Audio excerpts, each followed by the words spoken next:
Hey guys, तो आज हम लोग स्टार्ट करने वाले हैं मैग्नेटिज्म। पूरा चैप्टर खत्म करेंगे हम लोग मैग्नेटिज्म का।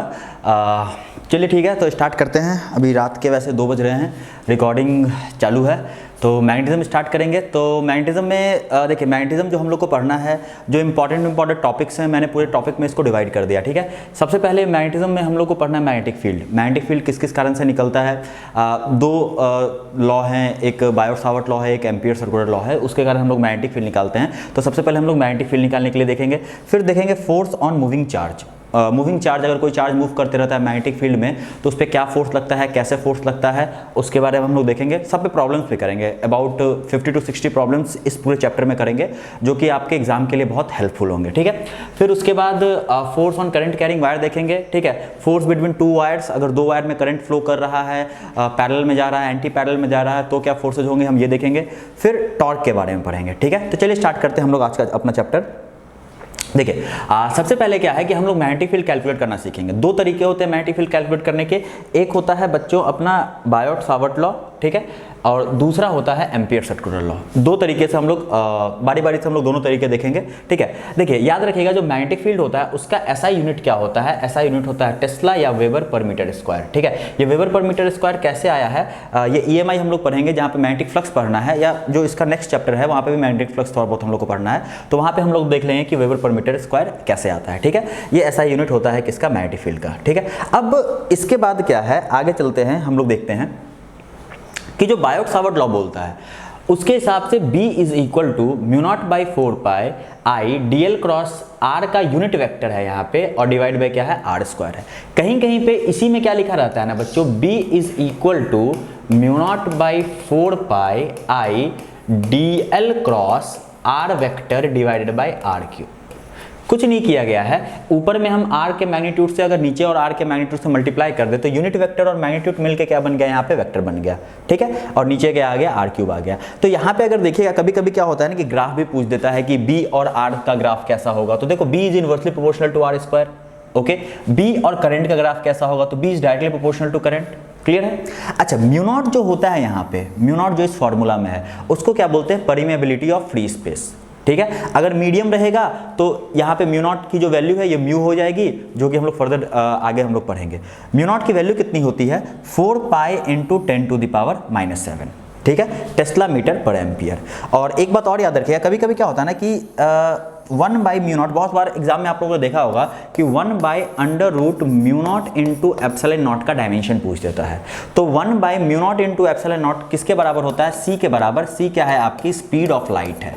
c क्या है, आपकी स्पीड ऑफ लाइट है, तो स्पीड ऑफ लाइट के बराबर होता है ये। ठीक है, तो डायमेंशन बहुत आराम से इसका निकाल सकते हैं, 1/μ0 √μ0 × ε0 का LT माइनस क्या हो जाएगा, 1 हो जाएगा, क्योंकि c जो स्पीड है, स्पीड का डायमेंशन क्या हो जाता है आपका, LT-1 हो जाता है। ठीक है, तो यहाँ से हम लोग आराम से निकाल सकते हैं। अब यहाँ से क्वेश्चंस क्या क्या बन सकते हैं, अगर यहाँ से सिर्फ इस फॉर्मूला से देखा जाए तो क्या क्या क्वेश्चंस बन सकते हैं जो आपके एग्जाम के लिए, या अगर आप जानते हैं तो आपके लिए यूजफुल होगा। सबसे पहला आपसे बोलेगा कि B का डायमेंशन निकालो, मैग्नेटिक फील्ड का डायमेंशन निकालो, और दूसरा ये भी बोल सकता है कि μ0 का डायमेंशन निकालिए। मैग्नेटिक फील्ड का डायमेंशन निकालने के लिए बोल सकता है, और किसका डायमेंशन निकालने के लिए बोल सकता है, μ0 का डायमेंशन निकालने के लिए बोल सकता है। तो दोनों का डायमेंशन निकालना आसान है। अगर मान लीजिए मैग्नेटिक फील्ड का हम डायमेंशन अगर निकाल दिए तो ये फॉर्मूला से हम लोग μ0 का डायमेंशन आराम से निकाल सकते हैं।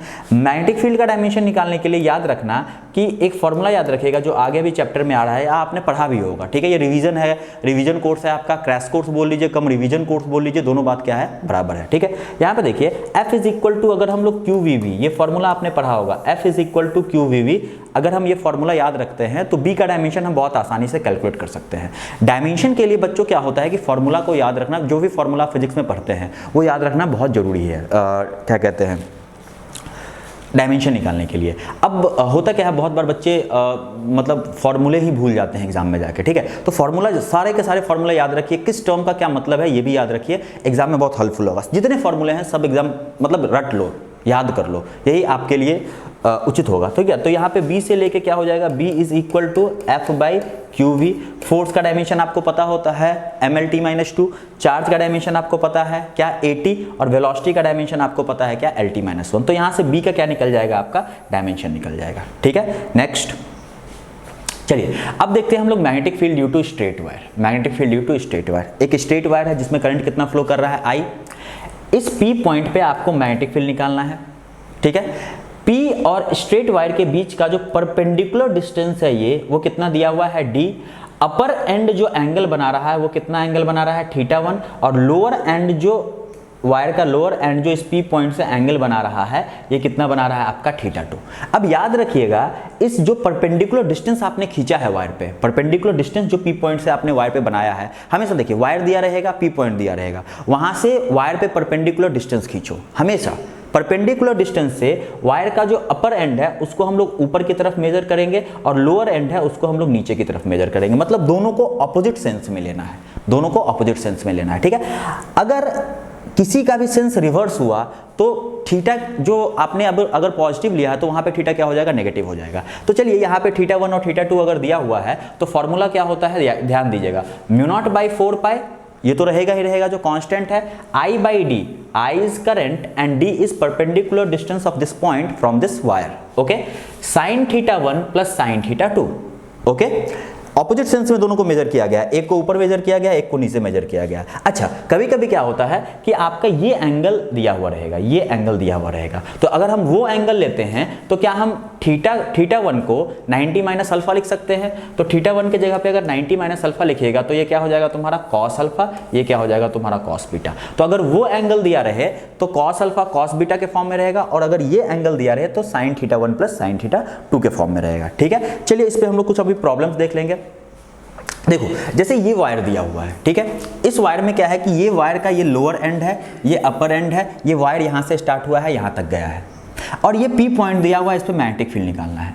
तो मैंने क्या बोला, सबसे पहले P पॉइंट से वायर पे एक परपेंडिकुलर डिस्टेंस ड्रॉ करो। तो वायर पे परपेंडिकुलर डिस्टेंस कैसे ड्रॉ करेंगे, इस वायर को इमेजिन कर लो कि ये वायर आपका नीचे तक है यहीं तक, लेकिन थोड़ा सा एक्सटेंड कर दो। अब जो एक्सटेंड किए हो ना, क्योंकि यहाँ पे परपेंडिकुलर खींचना इम्पॉसिबल है, ऐसे हम लोग परपेंडिकुलर खींच नहीं सकते हैं, तो यहाँ पे क्या करते हैं ना, यहाँ पे हम लोग परपेंडिकुलर डिस्टेंस खींच लेते हैं, ठीक है। कुछ डी वैल्यू आएगी, डेटा दिया हुआ रहेगा वो निकल जाएगा, ठीक है।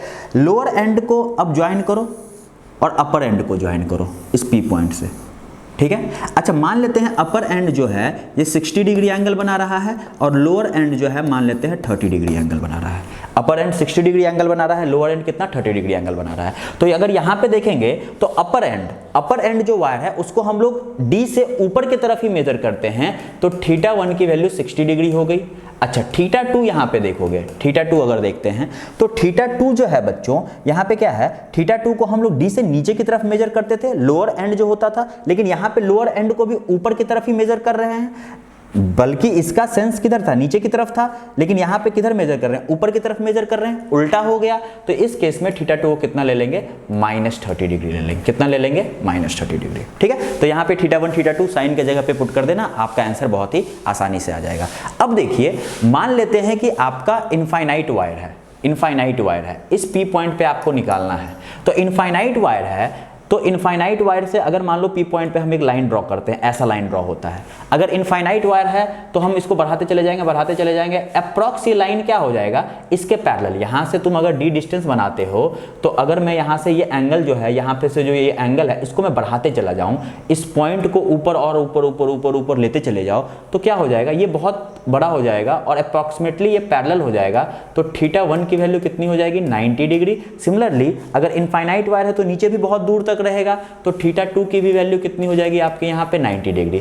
θ1 भी 90 डिग्री हो गया, θ2 भी 90 डिग्री हो गया। फॉर्मूला में अगर हम लोग पुट करते हैं बच्चों तो क्या लिखेंगे, B इज इक्वल टू क्या, μ0/4π I/d, sin 90 प्लस sin 90 कितना आ जाएगा, 2।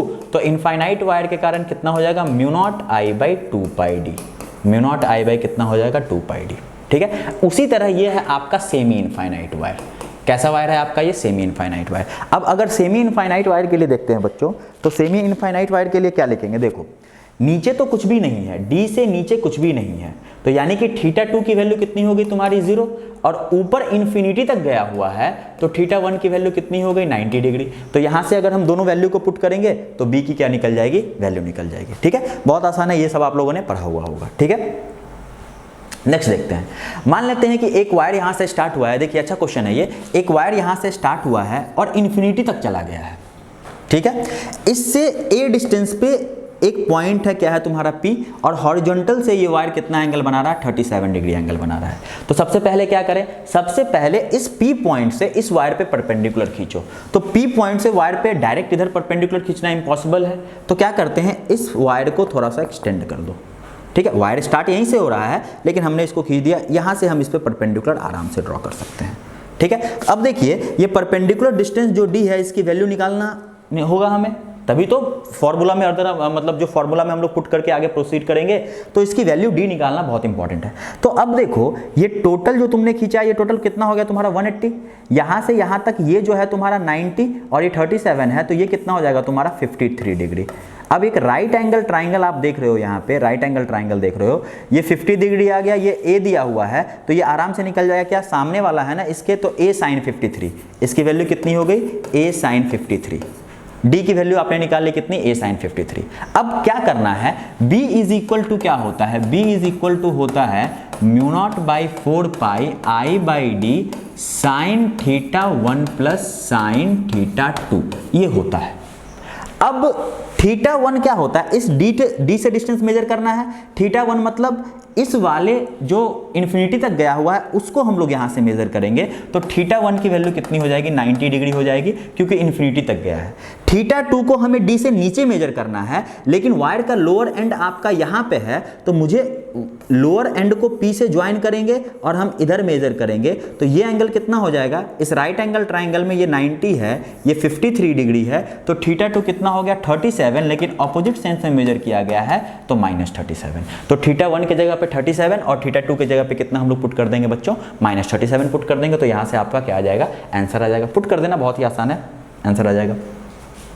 अब देखिए इस तरह का क्वेश्चन है कि एक मान लीजिए आपका स्क्वायर लूप है और इसमें करंट फ्लो कर रहा है I, करंट फ्लो कर रहा है कितना I, और सेंटर पे एक पॉइंट P है, यहाँ पे मैग्नेटिक फील्ड निकालना है। कैसे निकालेंगे, तो सिंपल हम लोग करेंगे, पहले एक वायर के कारण देख लेते हैं, उसको हम लोग B1 मान लेते हैं। B1 is equal to mu naught by 4 pi I by D, D मतलब यहाँ से लेके यहाँ तक का डिस्टेंस। अगर स्क्वायर का जो लेंथ है ये A दिया हुआ है, तो D की वैल्यू कितनी हो जाएगी तुम्हारी, A बाई 2 हो जाएगी। कितनी हो जाएगी तुम्हारी, A बाई 2 हो जाएगी। ठीक है, तो D की वैल्यू हम पुट कर देंगे यहाँ पे A बाई 2। अब sine theta 1 plus sine theta 2, तो वायर को हम लोग फर्स्ट वायर को देख रहे हैं, सिर्फ इस वायर को देख रहे हैं। यहाँ से अगर हम इसको ज्वाइन कर देते हैं तो ऊपर वाला एंगल भी 45 और नीचे वाला एंगल भी कितना 45, तो यहाँ पे कितना हो जाएगा तुम्हारा साइन 45 प्लस साइन 45, दोनों को ऐड कर देंगे। दूसरा डायरेक्शन, डायरेक्शन किधर होगा, डायरेक्शन हम लोग कैसे निकालेंगे, ओके क्योंकि magnetic field is a vector quantity, direction निकालना भी बहुत इंपॉर्टेंट है। कैसे निकालेंगे डायरेक्शन, तो देखिए अगर मान लीजिए वायर में करंट ऊपर की तरफ फ्लो कर रहा है, तो डायरेक्शन निकालने का 2-3 तरीका होता है। सबसे आसान तरीका है कि राइट हैंड को लीजिए और जिधर वायर फ्लो कर रहा है ना, राइट हैंड से उसको पकड़ लीजिए इन सच अ वे कि आपका थंब और करंट दोनों सेम डायरेक्शन में हो। ठीक है, दोनों सेम डायरेक्शन में है। अब जिधर जिधर फिंगर कर्ल होगा ना, वैसे ही मैग्नेटिक फील्ड होगा। यानी कि अगर स्ट्रेट वायर के कारण जो मैग्नेटिक फील्ड होगा, ऐसा सर्कुलर मैग्नेटिक फील्ड बनेगा। क्लोज लूप में बनता है मैग्नेटिक फील्ड, मैग्नेटिक फील्ड बनता है किधर, क्लोज लूप में। और दूसरा तरीका अगर देखिएगा, जिसको हम लोग पाम रूल भी बोलते हैं, कि जिधर करंट गया हुआ है राइट हैंड से, उधर थंब को पॉइंट कर दीजिए, और जिस पॉइंट पी पे निकालना है, अगर इस पॉइंट पी पे निकालना है तो उधर अपने फिंगर को खोल लो। तो थंब को हमने उधर पॉइंट कर दिया और पी की तरफ मैंने फिंगर को क्या किया, खोल लिया। ये देखिए पी की तरफ मैंने क्या किया, फिंगर को खोल लिया। तो मेरा पाम किधर डायरेक्शन दे रहा है, यहाँ पे पाम, ये पाम जो है अंदर की तरफ दे रहा है, तो यहाँ पे किधर हो जाएगा तुम्हारा, डायरेक्शन अंदर की तरफ हो जाएगा। सिमिलरली अगर मान लो पी पॉइंट इधर रहता बच्चों, पी पॉइंट अगर मान लो इधर रहता, तो थंब को तो तुमने ऊपर कर दिया, अब फिंगर को तुम्हें ओपन करना है, तो फिंगर को इस साइड ओपन करना होगा। तो मैं पाम इधर ओपन किया, तो पाम किधर आपकी तरफ फेस कर रहा है, तो ये डायरेक्शन किधर हो जाएगा बच्चों, इधर हो जाएगा बाहर की तरफ। इसका मतलब होता है आउट ऑफ द प्लेन, और इसका मतलब क्या होता है, इनटू द प्लेन। तो यह इस तरह से यहाँ पे जो डायरेक्शन निकलेगा, अगर तुमने वायर को ऐसे करके पकड़ा है और ऐसे किया है, तो किधर निकलेगा, इनटू द प्लेन निकलेगा। तो यहाँ पे इनटू द प्लेन का हम लोग साइन लगा देते हैं B1 में, लगा दिए। अच्छा, इसके कारण भी अगर देखोगे तो डिस्टेंस वही होगा A/2 और एंगल वही हो जाएगा 45 और 45। तो डेटा तो सेम, मतलब जो मैग्नीट्यूड है वो सेम ही आएगा। अब डायरेक्शन देखना है, डायरेक्शन क्या आएगा। तो अगर मैं फिंगर को इसको सॉल्व करता हूं, तो थंब को मैंने इधर किया, फिंगर को मैंने ओपन किया तो पाम मेरा किधर, अंदर की तरफ, तो इसका भी डायरेक्शन अंदर की तरफ। सिमिलरली इसको अगर करोगे तो इसका भी डायरेक्शन अंदर की तरफ आएगा, और इसको करेंगे तो इसका भी डायरेक्शन अंदर की तरफ आएगा, यानी कि सबका डायरेक्शन किधर आएगा, अंदर की तरफ। यानी बच्चों जो बी नेट निकलेगा, आपका बी नेट निकलेगा वो 4 टाइम्स क्या हो जाएगा, B1, और डायरेक्शन किधर हो जाएगा, इसका अंदर की तरफ हो जाएगा। डायरेक्शन किधर हो जाएगा, इसका अंदर की तरफ हो जाएगा। समझ में आया होगा ये, यहाँ तक तो कोई दिक्कत नहीं होगी। चलिए हम लोग आगे बढ़ते हैं। अब इसी पे कुछ प्रॉब्लम्स हैं, 2-3 तरह के प्रॉब्लम मैंने आपको बता दिया। अब इसी में चेंज कर दिया, पहले मैंने आपको स्क्वायर दिया था, यहाँ पे इसने क्या दे दिया, ट्राइंगल दे दिया कि इसमें करंट आई फ्लो कर रहा है, इसमें करंट आई फ्लो कर रहा है, इसमें करंट आई फ्लो कर रहा है। इक्विलेटरल ट्राइंगल है, ट्राइंगल का साइड दिया हुआ है, इसके सेंट्रॉइड पे मुझे मैग्नेटिक फील्ड निकालना है। ओके, सेंट्रॉइड पे मुझे मैग्नेटिक फील्ड निकालना है। तो सबके कारण अगर डायरेक्शन देखोगे तो अंदर की तरफ ही आएगा, यानी कि अगर मैं किसी एक वायर के कारण निकाल दूं और इंटू 3 कर दूं तो मेरा सबके कारण निकल जाएगा। तो एक वायर के कारण निकालने के लिए मैं इस वायर के कारण निकालता हूं, तो यहां से परपेंडिकुलर ड्रॉ करूंगा और इस एंड को ज्वाइन करूंगा, इस एंड को ज्वाइन करूंगा। अब आपको पता है कि ये इक्विलेटरल ट्राइंगल है, तो ये इक्वली डिवाइड होगा 30 डिग्री 30 डिग्री, और ये परपेंडिकुलर है, ये आपने 30 डिग्री लिया है, तो ये कितना हो जाएगा 60 डिग्री, और ये भी कितना हो जाएगा 60 डिग्री। मीन्स क्या है यहाँ पे आपका कि θ1 की वैल्यू कितनी हो चुकी है 60 डिग्री, और θ2 की वैल्यू भी कितनी हो चुकी है 60 डिग्री। अब आपको मेन है कि ये डी डिस्टेंस कितना होगा, जो परपेंडिकुलर डिस्टेंस आपने खींचा है वो कितना होगा। तो वो डिस्टेंस निकालने के लिए देखिए, आपको पता है इक्विलेटरल ट्राइंगल जो होता है, तो आपको सेंट्रॉइड पे पूछा है। सेंट्रॉइड किस पॉइंट को बोलते हैं, जहां पे तीनों मीडियन कट करते हैं उस पॉइंट को क्या बोलते हैं, सेंट्रॉइड बोलते हैं। तो आपको पता होगा कि जो सेंट्रॉइड होता है वो किसी भी मीडियन को 2:1 के रेशियो में क्या करता है, डिवाइड करता है। 2:1 के रेशियो में क्या करता है, डिवाइड करता है। तो ये जो छोटा वाला डिस्टेंस होता है ना, और ये जो बड़ा वाला डिस्टेंस है, छोटा वाला जो डिस्टेंस होता है उसको मान लेते हैं d माना गया है, इसकी वैल्यू a/2√3 आएगी। ओके, और जो बड़ा वाला डिस्टेंस होता है उसकी वैल्यू a क्या आती है, √3 आती है। ठीक है, अब इसको कैसे करना है, एक बार अगर आपको यहाँ पे कंफ्यूजन है, मुझे तो लगता है ये आपको आता होगा। तो देखिए, ये जो हाइट होता है, पहले ये हाइट निकाल लो। ठीक है, अभी हाइट ही 2:1 के रेशियो में डिवाइड है। इक्विलेटरल ट्राइंगल का हम हाइट निकालेंगे ना, तो हाइट ही 2:1 के रेशियो में डिवाइड है। अच्छा, हाइट कितनी होती है इक्विलेटरल ट्राइंगल की, तो इक्विलेटरल ट्राइंगल की हाइट जो होती है √3/2 × a होती है। अब इसको 1:2 के, मतलब ये पूरे 3 पार्ट का एक पार्ट है, ये जो परपेंडिकुलर डिस्टेंस d है। तो यानी कि जो d है वो 1/3 है, 1 है पूरे थर्ड पार्ट का, किसका, h का।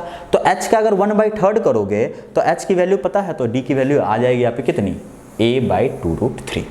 ठीक है, तो तीनों के कारण, एक के कारण निकाल देंगे, θ1 θ2 पता है, d पता चल गया है, एक के कारण निकाल दो और क्या करो, उसको तीनों से 3 से मल्टीप्लाई कर दीजिए, तो वो आपका वहां पे क्या आ जाएगा, आंसर आ जाएगा। तो उसी क्वेश्चन को यहाँ पे चेंज किया गया है। अब जैसे देखिए, एक और वैरायटी का क्वेश्चन है। एक इनफाइनाइटली लॉन्ग वायर है, इसमें बाहर की तरफ करंट कितना आ रहा है, I, और ये भी इनफाइनाइटली लॉन्ग वायर है, इसमें अंदर की करंट कितना जा रहा है, I। एक P पॉइंट है जो यहाँ से √3a के डिस्टेंस पे है, इस P पॉइंट पे आपको मैग्नेटिक फील्ड निकालना है। तो जिस पॉइंट पे मैग्नेटिक फील्ड निकालना है, कैसा वायर है, इनफाइनाइट वायर है। तो इनफाइनाइट वायर के कारण आपको मैग्नेटिक फील्ड पता है कितना होता है, इनफाइनाइट वायर के कारण मैग्नेटिक फील्ड B = अभी मैंने बताया था इनफाइनाइट वायर के कारण मैग्नेटिक फील्ड कितना होता है, μ0I/2πd, μ0I/2πd, ये इनफाइनाइट वायर के कारण मैग्नेटिक फील्ड होता है। तो चलिए यहां से पहले देखते हैं कि यहां से इस पॉइंट का डिस्टेंस कितना है, d मान लें। अच्छा, d की वैल्यू कितनी, ये स्क्वायर प्लस ये स्क्वायर का अंडर रूट, तो कितना हो जाएगा, ये 2a। सिमिलरली अगर मैं इससे भी d निकालूं तो इससे भी कितना हो जाएगा, 2a। तो दोनों इनफाइनाइट वायर से d बराबर है, यानी कि दोनों के कारण जो मैग्नेटिक फील्ड होगा उसका मैग्नीट्यूड कितना होगा, b होगा। और b की वैल्यू मैंने यहाँ पे निकाल रखी है, d की वैल्यू यहाँ पे पुट कर देना 2a, डी की जो वैल्यू है यहाँ से यहाँ पे पुट कर दीजिएगा। तो दोनों के कारण मैग्नेटिक फील्ड बी होगा, लेकिन डायरेक्शन मेन फंस जाता है कि डायरेक्शन कैसे होगा, कहाँ पे होगा, कितना होगा, डायरेक्शन किधर होगा। ओके, तो चलिए डायरेक्शन देखते हैं। तो अगर मान लो पहले वाले वायर का डायरेक्शन देखते हैं, तो पहले वाले वायर में करंट बाहर की तरफ आ रहा है, तो मेरा फिंगर, अगर पी की तरफ फिंगर ऐसे करते हो तो पाम तुम्हारा किधर, इस तरफ कर रहा है, मतलब इसके परपेंडिकुलर जाएगा, इस तरफ बी जाएगा, इससे 90 डिग्री जाएगा। सिमिलरली अगर मान लो इस वायर की तरफ करते हैं, इस वायर को देखते हैं, तो इस वायर में करंट किधर जा रहा है, अंदर, और अगर मैं फिंगर पी की तरफ खोलता हूं तो मेरा पाम इस साइड आ रहा है, मतलब इस वायर के परपेंडिकुलर होगा, इस वायर के क्या होगा, परपेंडिकुलर होगा, इसकी वैल्यू भी कितनी हो जाएगी, बी हो जाएगी। अब परपेंडिकुलर तो दोनों निकल चुका है, ये एंगल भी निकल चुका है, अब मुझे इसे सॉल्व करना है। ध्यान दीजिए, इस ट्राइंगल में अगर तुम देखो, इस ट्राइंगल में अगर तुम देखो, ये राइट एंगल ट्राइंगल आपको दिख रहा है, इसकी वैल्यू कितनी है √3 है और इसकी वैल्यू कितनी है 2 है। अगर ये एंगल अगर हम लोग थीटा लेते हैं, साइन थीटा इक्वल टू क्या लिखोगे, परपेंडिकुलर बाई h, p/h लिखते हैं तो √3/2 आ जाता है, यानी कि ये वैल्यू कितनी आ जाएगी तुम्हारी 60 डिग्री। अच्छा ये 60 है तो ये कितना आ गया तुम्हारा 30, और अगर ये 30 है, ये 90 है तो ये कितना आ गया तुम्हारा 60। सिमिलरली ये भी कितना हो जाएगा तुम्हारा 60। यानी कि आपको ये निकालना है कि इस तरफ भी है बच्चों और इस तरफ भी है, और एक वर्टिकल लाइन खींच दो, हॉरिजॉन्टल लाइन खींच दो, ये एंगल 60 डिग्री है और ये भी एंगल 60 डिग्री है। कंपोनेंट में करके इसको सॉल्व कर सकते हैं, बहुत ही आसानी से इसको हम लोग कंपोनेंट में करके सॉल्व कर सकते हैं। ठीक है बच्चों, चलिए आगे देखते हैं। यहाँ से आपका बी निकल जाएगा, ये भी वन टाइप ऑफ क्वेश्चन था। अब देखो इस क्वेश्चन में देखिए मजा आएगा। मजे की बात यह है कि देखो किसी भी वायर के कारण इसके आगे वाले पॉइंट P पे मैग्नेटिक फील्ड कितना होता है 0। किसी वायर के कारण जस्ट आगे वाले पॉइंट पे या इस वायर के लाइन में जो भी पॉइंट है उस पे मैग्नेटिक फील्ड कितना होगा 0। सिमिलरली इस वायर के पीछे भी कोई पॉइंट होगा इस लाइन में, पूरे लाइन में कहीं भी, तो भी मैग्नेटिक फील्ड कितना होगा 0। यहाँ पे देखिए एक वायर आ रहा है बहुत दूर से करंट I के साथ, ये करंट इसमें बट गया, I1 मान लेते हैं और क्या मान लेते हैं I2, इधर से I2 और I1 और इधर चला गया I। सेंटर पे निकालना है मैग्नेटिक फील्ड। ध्यान दीजिएगा, मेरी बातों को ध्यान से सुनिएगा। इस वायर के लिए अगर हम देखें तो ये पॉइंट जस्ट आगे है, तो इस वायर के कारण, पर्टिकुलर इस वायर के कारण मैग्नेटिक फील्ड कितना 0। सिमिलरली इस वायर के कारण देखोगे तो पॉइंट क्या है, पीछे है, तो इस वायर के कारण भी मैग्नेटिक फील्ड कितना 0। और अगर ये जो बटा हुआ करंट है और अगर ये वायर यूनिफॉर्म है, तब जो बटा हुआ करंट है उसके कारण, जो करंट डिवाइडेड है यहाँ पे जो I1 I2 में बटा है, उसके कारण जो सेंटर पे मैग्नेटिक फील्ड होता है बटे हुए करंट के कारण, अगर पूरा का पूरा ये जो फ्रेम है ये यूनिफॉर्म है तो कितना हो जाता है 0। याद रखिएगा, अगर पूरा फ्रेम यूनिफॉर्म है मतलब रेसिस्टेंस यूनिफॉर्म मतलब रो सबका सेम है तो कितना हो जाएगा वहाँ पे 0 बटे हुए करंट के कारण। सिमिलरली अगर मान लो ये पॉइंट P है तो इसके लिए ये सीधा, तो इसके कारण कितना 0, अगर करंट ऐसा जा रहा है और इधर बट गया है तो, और इसके कारण ये पीछे पॉइंट है तो इसके कारण भी कितना 0। और बाकी तो करंट आके बटा है ना, यूनिफॉर्मली अगर बटा है, सबका रो सेम है, तो करंट आके इधर बट गया है तो इसके कारण भी कितना हो जाएगा 0। तो इस तरह के जब भी क्वेश्चन रहे तो सिर्फ ये मत देखना कि करंट बट रहा है और फटाक से 0 मार दिए, ऐसा मत कीजिएगा। आप ये भी देखिएगा कि जो वायर आ रहा है और जो वायर जा रहा है, क्या इन दोनों के कारण भी 0 है क्या। अगर उन दोनों के कारण भी 0 है तब ओवरऑल क्या हो जाएगा 0। नहीं है अगर उन दोनों के कारण 0, तो इन दोनों के कारण जो मैग्नेटिक फील्ड आएगा वो आपको क्या करना पड़ेगा, कैलकुलेट करना पड़ेगा। ठीक है, चलिए आगे बढ़ते हैं।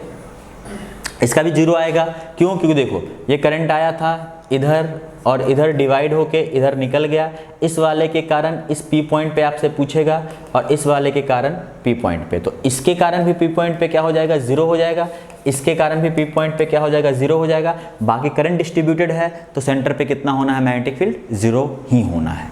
ठीक है, इस बात को क्या रखिएगा, ध्यान में रखिएगा। क्लियर है, चलिए आगे बढ़ते हैं। अब देखो यहाँ पे एक प्रॉब्लम इस तरह का है, ध्यान दीजिएगा। ये एक पूरे में करंट फ्लो कर रहा है I, पूरे में करंट कितना फ्लो कर रहा है I, और इस वायर का जो विड्थ है कितना है W है। एक पॉइंट P है जो यहाँ से A डिस्टेंस पे है, आपको इस P पॉइंट पे क्या निकालना है, magnetic field. Infinitely long wire है, बहुत दूर तक है,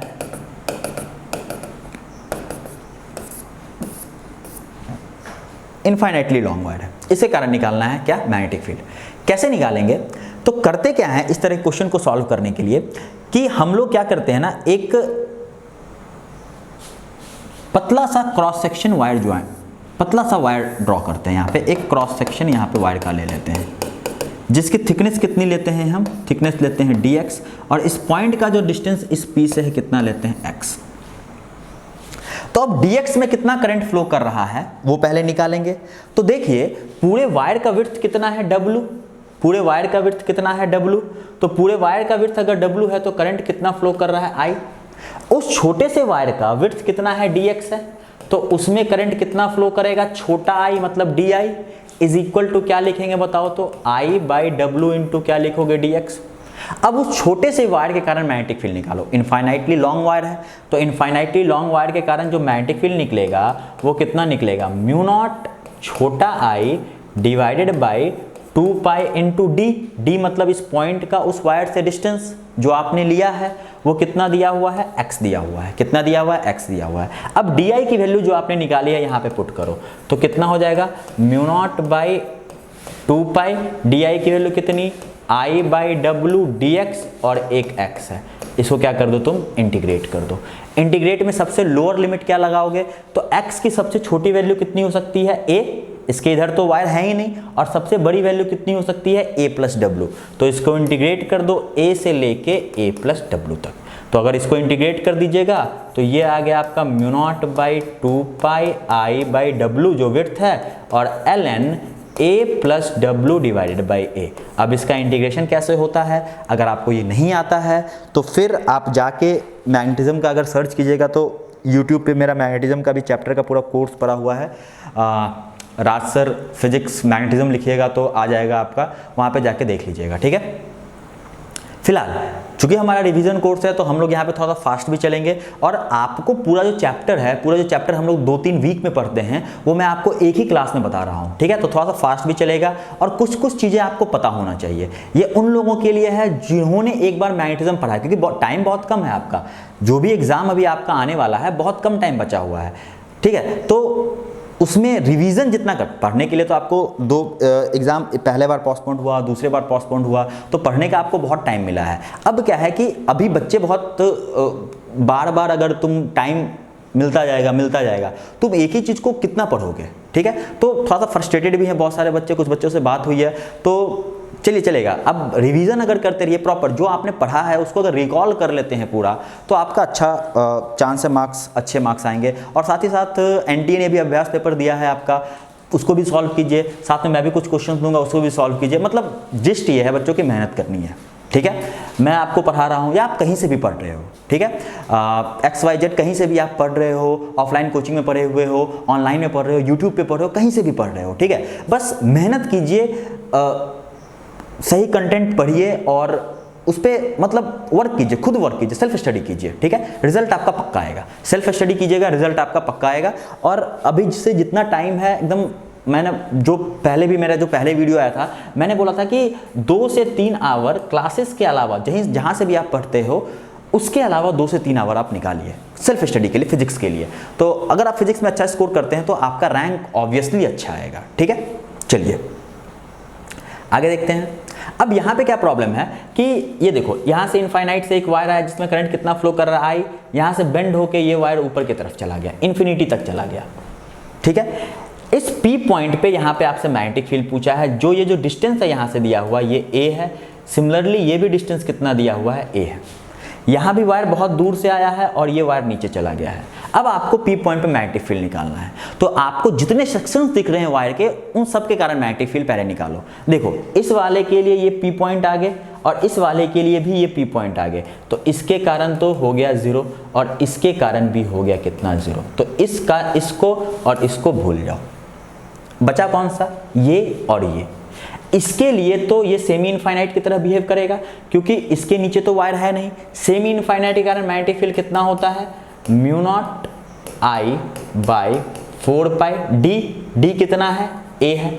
डायरेक्शन किधर, थंब ऊपर, P पॉइंट पे फिंगर को खोलो, पाम बाहर की तरफ आ रहा है, तो इसका डायरेक्शन किधर हो गया बच्चों, बाहर की तरफ। सिमिलरली ये भी सेमी इनफाइनाइट है तो मैग्नीट्यूड तो सेम आएगा। मैग्नीट्यूड जो ऊपर वाले का निकाले हैं यही मैग्नीट्यूड नीचे वाले का भी आएगा, mu not I by 4 pi A। लेकिन फिंगर नीचे करो, पाम इस तरफ से खोलोगे तो सॉरी फिंगर अगर इधर स्ट्रेच करोगे तो अभी भी पाम किधर आ रहा है, बाहर की तरफ आ रहा है, तो इसके कारण भी क्या आएगा, बाहर की तरफ आएगा, ठीक है। तो B1 B2 निकाले, दोनों बाहर की तरफ है तो दोनों क्या करें, ऐड कर दें, दोनों को क्या करें, ऐड कर दें। तो दोनों को ऐड कर देंगे तो यहाँ पे आपका क्या निकल जाएगा, मैग्नेटिक फील्ड निकल जाएगा। अगला क्वेश्चन देखते हैं। यहाँ पे बहुत दूर से एक वायर आया और इस तरह से बेंड कर गया, ये एंगल मान लेते हैं बनाया कितना, 45 डिग्री। इस P पॉइंट पे मैग्नेटिक फील्ड निकालना है, कैसे निकालेंगे। इस वायर के लिए ये P पॉइंट आ गया तो इस वाले वायर के कारण मैग्नेटिक फील्ड कितना, 0। अब इस वायर के लिए निकालना है जो कि इन्फिनिटी दूर तक गया हुआ है, ठीक है। इस P पॉइंट पे मैग्नेटिक फील्ड कितना होगा, कैसे निकालेंगे। चलो ये डिस्टेंस तो दिया ही हुआ रहेगा, ये डिस्टेंस कितना दिया हुआ है, A। जो आपको यहाँ पे अगर देखोगे तो पहले भी मैंने इस तरह का प्रॉब्लम अभी किया था, क्या करो, इस P पॉइंट से इस वायर पे क्या करो, परपेंडिकुलर ड्रॉ करो। ऐसे परपेंडिकुलर तो ड्रॉ हो नहीं सकता है, तो परपेंडिकुलर ड्रॉ इस तरह से होगा, ये होगा, ये परपेंडिकुलर आपने ड्रॉ कर दिया। अच्छा, ये डिस्टेंस कितना दिया हुआ है a, ये 45, तो ये भी कितना 45, तो ये जो परपेंडिकुलर डिस्टेंस d है इसकी वैल्यू कितनी हो जाएगी, a sin 45, यानी कि a/√2। ओके, अब ये जो परपेंडिकुलर डिस्टेंस है यहां से दोनों एंड को हम लोग देखेंगे। तो पहला एंड जो है वो इन्फिनिटी तक, तो θ1 की वैल्यू कितनी हो गई, 90। दूसरा एंड जो है उसको मेजर करने के लिए मुझे इस d से पीछे जाना चाहिए था, लेकिन वो यहीं पे है तो मुझे इस तरह से आना पड़ेगा। तो यानी कि θ2 की वैल्यू कितनी ले लेंगे, -45। तो आ गया आपका d निकाल ही चुके हो, θ1 θ2 आपने निकाल ही चुके हो, तो पुट कर देना यार, एक वायर के कारण तो 0 आ गया है, तो बाकी इस वायर के कारण आपका बहुत ही आसानी से निकल जाएगा। ठीक है, कैलकुलेट कर लीजिएगा, अभी कैलकुलेट करना तो ये आपकी जिम्मेदारी है। फिर देखिए, यहाँ से एक वायर आया, यहाँ से बेंड किया, अल्फा एंगल पे है, बेंड करके क्या हुआ है, ये बेंड करके करंट इस तरह से निकल गया फटाक से। ठीक है, यहाँ से ए डिस्टेंस पे एक पॉइंट है P, यहाँ से ए डिस्टेंस पे एक पॉइंट है P। आपको इस P पॉइंट पे मैग्नेटिक फील्ड निकालना है। कैसे निकालेंगे, सबसे पहले इस वायर के कारण देखेंगे और इस वायर के कारण देखेंगे। P पॉइंट से इस वायर पे परपेंडिकुलर ड्रॉ करो, D डिस्टेंस मुझे नहीं पता है लेकिन निकल सकता है। ये जो P पॉइंट है इसका एंगल बाइसेक्टर दिया हुआ है क्वेश्चन में, तो ये एंगल कितना हो जाएगा आपका α/2। सिमिलरली नीचे वाला एंगल भी कितना हो जाएगा, α/2, अगर तुम इधर परपेंडिकुलर ड्रॉ करते हो तो D की वैल्यू कितनी हो जाएगी, ध्यान देना, ये डिस्टेंस यहाँ से यहाँ तक a है और ये परपेंडिकुलर है थीटा के सामने वाला साइन थीटा, तो D की वैल्यू हो जाएगी आपकी sin α/2। कितनी हो जाएगी, sin α/2। तो D की हमने वैल्यू निकाली sin α/2। अब इस वायर के कारण मैग्नेटिक फील्ड देखो, तो D से अगर हम इस एंड को मेजर करते हैं तो ये तो बहुत दूर तक गया हुआ है, तो θ1 की वैल्यू कितनी होगी तुम्हारी, 90 डिग्री। θ2 मतलब ये वाला एंगल, अच्छा ये α/2 है, ये 90 है, तो ये कितना हो जाएगा बच्चों बताओ तो, 90 - α/2, तो θ2 की वैल्यू कितनी हो गई, 90 - α/2 इस वायर के लिए। और इस वायर के कारण जो भी मैग्नेटिक फील्ड निकलेगा उसका डायरेक्शन किधर होगा, देखो पाम किधर है, फिंगर स्ट्रेच करने पे पाम बाहर की तरफ है, तो इसके कारण θ1 पता है, θ2 पता चल गया, D की वैल्यू मैंने आपको निकलवा ही दी और उसको हम लोग B1 मानते हैं, तो B1 का डायरेक्शन किधर आ रहा है आपका, बाहर की तरफ। सिमिलरली B2 का भी जो डायरेक्शन आएगा वो किधर आएगा, बाहर की तरफ, क्योंकि थंब करंट के डायरेक्शन में, फिंगर को स्ट्रेच करो पॉइंट P पे, तो पाम का डायरेक्शन किधर आ रहा है, आपकी तरफ आ रहा है, तो यहाँ भी बाहर की तरफ आएगा। तो एक का निकाल के B2 का भी डायरेक्शन किधर आएगा, तुम्हारा बाहर की तरफ ही आएगा। डेटा सेम है तो दोनों क्या कर देना है, आपको ऐड कर देना है। क्लियर है, तो ये भी बहुत आसान तरह का क्वेश्चन है। Next, current carrying circular wire है, एक्सिस पे डिस्टेंस है तुम्हारा कितना, x। इस P पॉइंट पे मैग्नेटिक फील्ड निकालना है। याद रखिएगा मैग्नेटिक फील्ड की वैल्यू जो वायर सर्कुलर वायर जो रहता है उसके एक्सिस पे कितना होता है, B = μ0I r², where r is radius, to r² + x² to the power 3/2। ठीक है, ये होता है μ0 का वैल्यू। अब ध्यान दीजिएगा, जो इसके कारण जो करंट का डायरेक्शन, जो मैग्नेटिक फील्ड का डायरेक्शन होता है एक्सिस पे, जैसे कि इलेक्ट्रिक फील्ड में अगर तुम देखोगे तो इधर अगर चार्ज है पूरा रिंग पे तो इस साइड इलेक्ट्रिक फील्ड होता है और पीछे के साइड जो इलेक्ट्रिक फील्ड होता है वो उस साइड होता है, लेकिन मैग्नेटिक फील्ड में दोनों सेम ही डायरेक्शन में होगा। मैग्नेटिक फील्ड में दोनों सेम ही डायरेक्शन में होगा, यानी कि अगर हम ग्राफ बनाएंगे बच्चों, अगर हम लोग ग्राफ बनाते हैं यहाँ पे B और R का, तो ग्राफ कुछ ऐसा आता है, ग्राफ कुछ ऐसा आएगा। यहाँ पे एक इन्फ्लेशन पॉइंट होता है जहाँ पे ग्राफ कर्वेचर चेंज करता है। ठीक है, वो जो वैल्यू होती है वहाँ पे +-r/2 पे वो इन्फ्लेक्शन पॉइंट होता है जहाँ पे ग्राफ जो होता है कर्वेचर चेंज करता है। ठीक है, याद रह गया तो अच्छी बात है, नहीं तो ग्राफ तो आप लोग देख ही लोगे, इस तरह का ग्राफ होता है। ठीक है, अब कोई सा भी आर्क है, आर्क के कारण उसके सेंटर पे ये जो आर्क है आर रेडियस का पे हमने एक आर्क बनाया जिसमें करंट कितना फ्लो कर रहा है I, और ये जो आर्क बना रहा है एंगल कितना बना रहा है, यहाँ से थीटा बना रहा है, और P पॉइंट पे आपको मैग्नेटिक फील्ड निकालना है। तो सबसे पहले डायरेक्शन देखो कैसे निकालते हैं, जिधर करंट घूम रहा है आर्क में उधर क्या करो, अपने फिंगर को कर्ल करो, राइट हैंड के फिंगर को क्या करो, कर्ल करो। थंब किधर पॉइंट कर रहा है, अंदर की तरफ, यानी कि इस P पॉइंट पे डायरेक्शन किधर होगा तुम्हारा, मैग्नेटिक फील्ड का अंदर की तरफ होगा। और मैग्नेटिक फील्ड की वैल्यू कितनी होती है, याद रखिएगा, देखो μ0/4π तो हमेशा लिखो ही I/r इंटू थीटा। थीटा मुझे लेना है रेडियन में, थीटा मुझे किस में लेना है, रेडियन में। ओके, एंगल में, डिग्री में मत ले लेना, आंसर कुछ नहीं आएगा, ठीक है। किस में लेना है तुम्हें, रेडियन में लेना है, ठीक है। चलिए जैसे कि देखते हैं यहाँ पे इस पी पॉइंट पे, सेंटर पे एक पी पॉइंट है, इसमें मैग्नेटिक फील्ड निकालना है। यहाँ से वायर स्टार्ट हुआ है, यहाँ पे खत्म हुआ है, तो एंगल इतना बन रहा है थीटा। तो थीटा की वैल्यू कितनी हो गई यहाँ पे, पाई। मैग्नेटिक फील्ड की वैल्यू निकालोगे तो क्या लिखेंगे, mu naught by 4 pi I by R into theta की वैल्यू पाई ने पाई को मारा, क्या बचा आपका, mu naught I by 4 R. ये सेमी सर्कुलर वायर के कारण मैग्नेटिक फील्ड आ गया। सिमिलरली अगर हम लोग सर्कुलर वायर के कारण देखें तो मैग्नेटिक फील्ड का डायरेक्शन किधर, अंदर की तरफ। तो मैग्नेटिक फील्ड का डायरेक्शन हो गया अंदर की तरफ, पूरा है। तो थीटा की वैल्यू कितनी ले लेनी है बच्चों, यहाँ पे 2 पाई। तो b निकालोगे तो कितना आ जाएगा, mu naught I by 2r। Put कर देना ना उस फॉर्मूला में, कितना आ जाएगा, mu naught I by 2r। तो ये सेमी सर्कुलर वायर के कारण निकल गया, और ये किसके कारण निकल गया आपका, ये आपका सर्कुलर वायर के कारण निकल गया। सेमी सर्कुलर वायर के कारण हमने निकाल लिया, और किसके कारण निकाल लिया है, सर्कुलर वायर के कारण निकाल लिया है। नेक्स्ट देखिए, अब मान लो इस तरह का क्वेश्चन है, एक स्ट्रक्चर बना हुआ है, एक ये फ्रेम बना हुआ है, लूप बना हुआ है। यहाँ पे करंट इस तरह से गया है, यहाँ पे आया, फिर आया, इस सेंटर पे पी पॉइंट पे मैग्नेटिक फील्ड निकालना है। मान लेते हैं ये वाला जो डिस्टेंस है ये r दिया हुआ है, और ये जो बड़ा वाला आर्क है उसका डिस्टेंस कितना दिया हुआ है, 2r दिया हुआ है। कैसे निकालेंगे, ध्यान से देखो। पहले इस वाले वायर के कारण अगर देखते हैं, इस वाले वायर के कारण अगर हम लोग देखते हैं, तो इस वाले वायर के कारण ये पॉइंट पीछे, तो इस वाले वायर के कारण मैग्नेटिक फील्ड कितना निकलेगा, 0। इस वाले वायर के कारण अगर देखेंगे तो पॉइंट आगे, तो इस वाले वायर के कारण भी मैग्नेटिक फील्ड कितना निकलेगा, 0। तो दोनों स्ट्रेट वायर के कारण मैग्नेटिक फील्ड कितना निकल गया है, 0। अब अगर मैं इस सर्कुलर वायर को देखूं यहाँ से यहाँ तक, तो ये सेमी सर्कुलर है, ठीक है। सेमी सर्कुलर के कारण मैग्नेटिक फील्ड पता है। डायरेक्शन देखिए, अगर मैं फिंगर को इधर कर्ल करता हूँ तो मेरा थंब किधर आ रहा है, बाहर की तरफ। तो सेमी सर्कुलर के कारण कितना होता है b की value, mu naught I by 4r। Mu naught I by कितना, 4r, क्योंकि इसका रेडियस r है, और डायरेक्शन किधर आ रहा है, इसका बाहर की तरफ आ रहा है। सिमिलरली बड़े वाले के कारण अगर देखोगे तो b2, करंट ऐसे जा रहा है, मैं फिंगर को ऐसे कर्ल करूंगा तो थंब किधर जा रहा है आपका, अंदर की तरफ, यानी कि इसके कारण डायरेक्शन किधर होगा, अंदर की तरफ। म्यू नॉट आई, म्यू नॉट, क्या हो गया, म्यू नॉट आई बाई 4। अब बड़े वाले का रेडियस कितना दिया हुआ है, 2r दिया हुआ है, तो हम लोग यहाँ पे क्या कर देंगे, 2r कर देंगे। क्या कर देंगे, 2r कर देंगे। अब एक अंदर है एक बाहर है, तो बड़े वाले में से छोटे वाले को माइनस कर दो, तो ये आपका क्या है, b1 ग्रेटर है ना, b2 क्या है, स्मॉलर है। तो b net is equal to क्या हो जाएगा, b net is equal to b1 minus क्या कर देते हैं, b2 कर देते हैं, ठीक है। मतलब मैग्नीट्यूड को माइनस कर देना, डायरेक्शन तो वैसे भी अपोजिट है, तो b1 माइनस क्या कर देना तुम, b2 कर देना। क्लियर है, तो b1 माइनस क्या कर देंगे, b2 कर देंगे। तो ये एक क्वेश्चन हुआ आपका, ठीक है। सिमिलरली देखिए, एक इन्फिनिटी से चलता हुआ वायर आया और फिर से इन्फिनिटी पे चला गया। यहाँ पे पी पॉइंट पे आपको मैग्नेटिक फील्ड निकालना है। तो वायर के को 3 सेक्शन में इस तरह के प्रॉब्लम में डिवाइड कर देते हैं। सबसे पहले यहाँ से जो वायर यहाँ तक आया, फिर एक वायर जो सर्कुलर, सेमी सर्कुलर पे घूमा, एक वायर जो सीधे निकल गया। तो जो सीधे निकला है उसके लिए पी पॉइंट पीछे, तो इसके कारण मैग्नेटिक फील्ड कितना, 0, खत्म।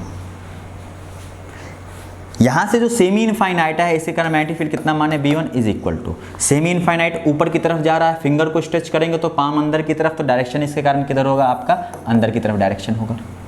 सेमी इनफाइनाइट के कारण वैल्यू कितनी होती है, म्यू नॉट आई बाई 4 पाई। यहाँ से लेके यहाँ तक का डिस्टेंस क्या, रेडियस ही होगा ना, तो 4 पाई क्या हो गया, r, अंदर की तरफ।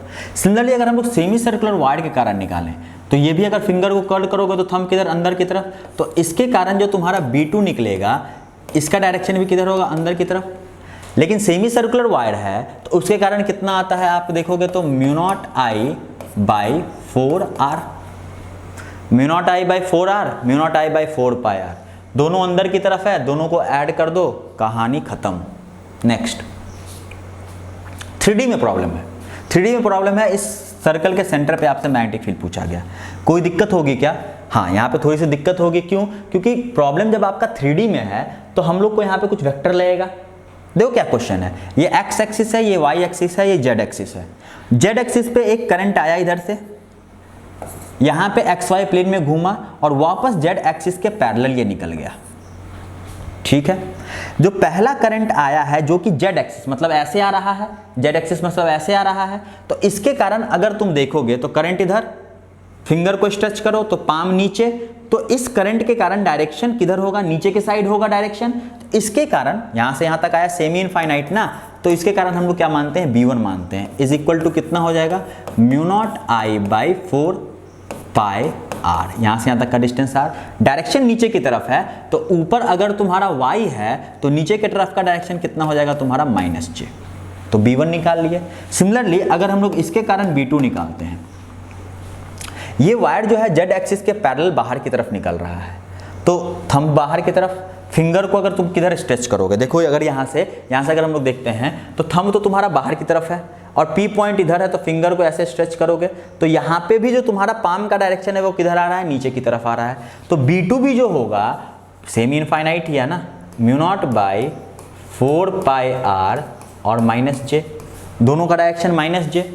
अब सेमी सर्कुलर वायर के कारण देखो, अगर सेमी सर्कुलर वायर जो XY प्लेन में है, इसको अगर यहाँ पे हम लोग फिंगर कर्ल करेंगे तो थंब किधर जाएगा, अंदर की तरफ जाएगा, और अंदर की तरफ कौन सा एक्सिस है, -k, ओके, मतलब -z एक्सिस है उस साइड में, बाहर की तरफ z है तो अंदर क्या है, -z है।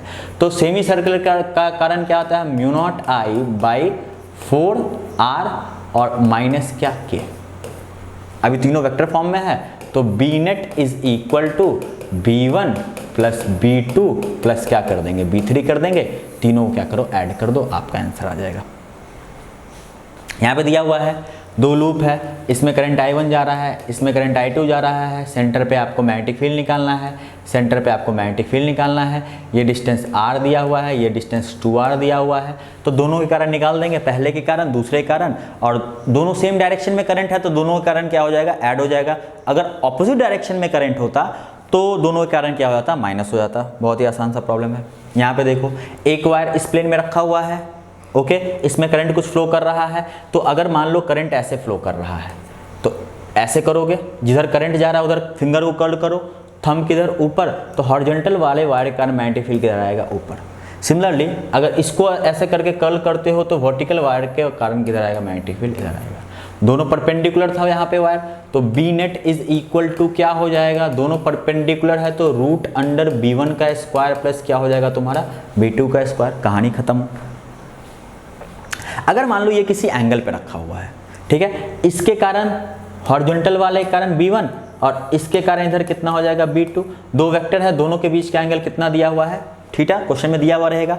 बी नेट निकालना है तो क्या करेंगे, B net is equal to vector में root under B1 square plus B2 square plus 2B1 B2 cos theta, ठीक है, सब रूट में है, निकल जाएगा आपका बी नेट। यहाँ से आसान क्वेश्चन था। अब देखिए 2 वायर है आपका, दोनों में करंट फ्लो कर रहा है, इसके कारण बोला ग्राफ बनाने के लिए कि मैग्नेटिक फील्ड और आर का ग्राफ कैसा होगा, इसके कारण बोला बनाने के लिए। तो ध्यान दो, सर्कुलर के कारण, रिंग के कारण मैग्नेटिक फील्ड का ग्राफ ऐसा, और इस वाले के कारण मैग्नेटिक फील्ड का ग्राफ ऐसा। तो नेट ग्राफ मैग्नेटिक फील्ड का अगर तुम देखोगे तो यहाँ पे मैं दूसरे कलर से दिखा देता हूँ, तो मैग्नेटिक फील्ड का ग्राफ कुछ ऐसा आएगा, इस तरह का ग्राफ बनेगा, ठीक है, ओके, क्लियर है। अच्छा मान लो एक वायर है आपका, ये वायर, इसमें बाहर की तरफ करंट आ रहा है, और बोला कि ये जो r डिस्टेंस इधर है और इधर है, तो इसमें ग्राफ बनाओ b के कारण। तो आप देखोगे तो यहाँ पे b का डायरेक्शन किधर होगा, ध्यान देना, अगर मान लो करंट बाहर की तरफ आ रहा है, करंट बाहर की तरफ आ रहा है, तो बाहर की तरफ आ रहा है तो यहाँ पे b का डायरेक्शन सब ऊपर की तरफ होगा और यहाँ पे b का डायरेक्शन नीचे की तरफ होगा। यानी कि अगर इस पॉइंट पे b को ऊपर को तुम पॉजिटिव मानोगे तो नीचे को क्या मानना पड़ेगा, नेगेटिव। तो ग्राफ कुछ इसका इस तरह से होता है अगर वायर प्लस मतलब बाहर की तरफ आ रहा है तो। सिमिलरली अगर मान लो करंट अंदर की तरफ जा रहा है, करंट अंदर की तरफ जा रहा है, तो यहाँ पे ऐसे करके फिंगर को कर्ल करोगे तो यहाँ पे ऊपर की तरफ आएगा और यहाँ पे किधर आएगा तुम्हारा, नीचे की तरफ आएगा। यहाँ पे ऊपर की तरफ आएगा और यहाँ पे क्या आएगा, नीचे की तरफ आएगा।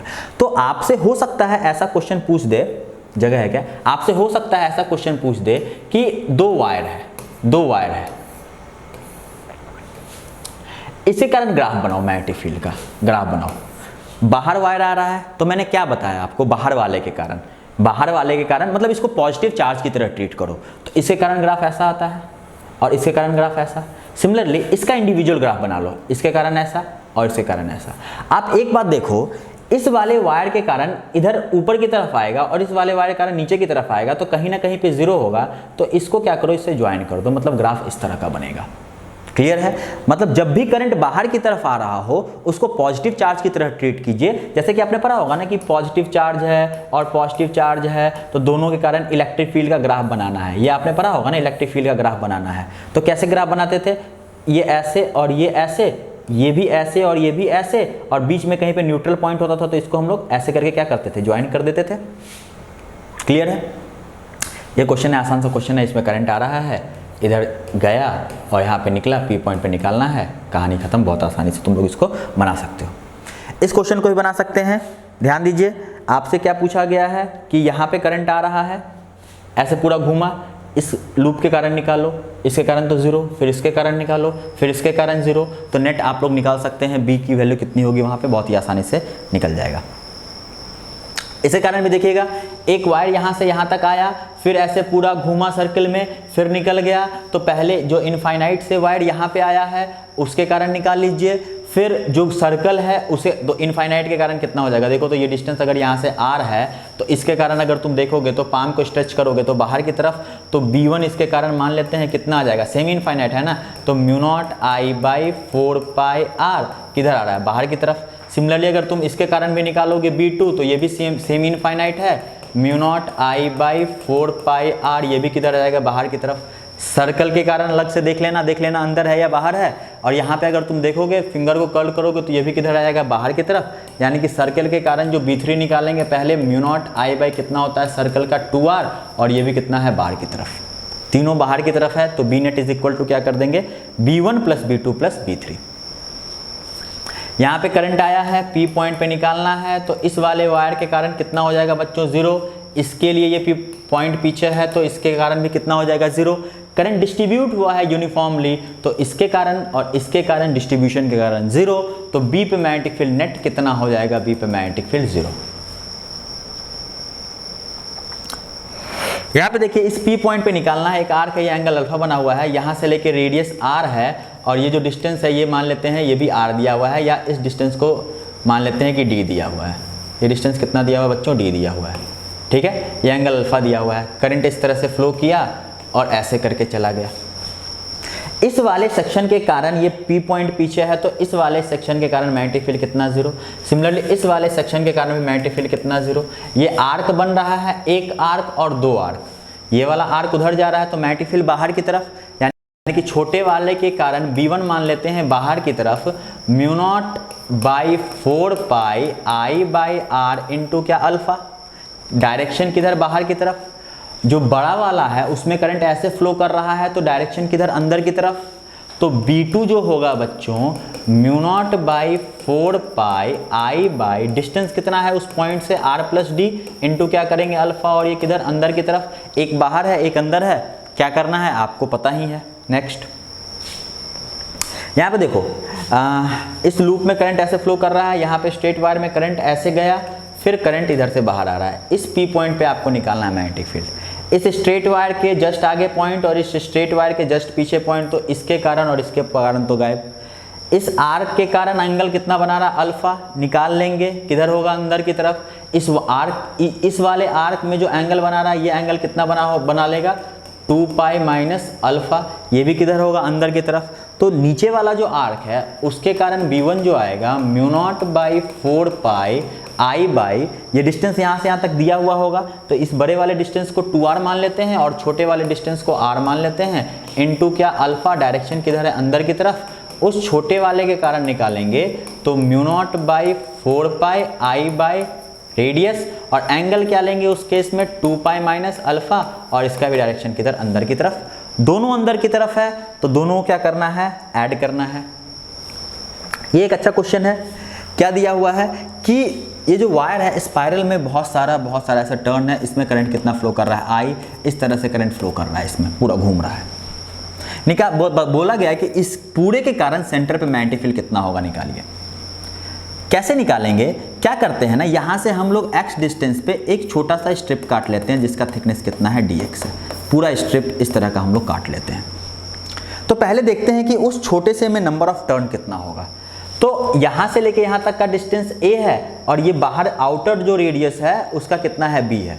तो टोटल इन दोनों के बीच में टोटल डिस्टेंस कितना है, टोटल डिस्टेंस कितना है a माइनस बी। मान लेते हैं n दिया हुआ है आपका, गिवन रहेगा number of turn, number of turn.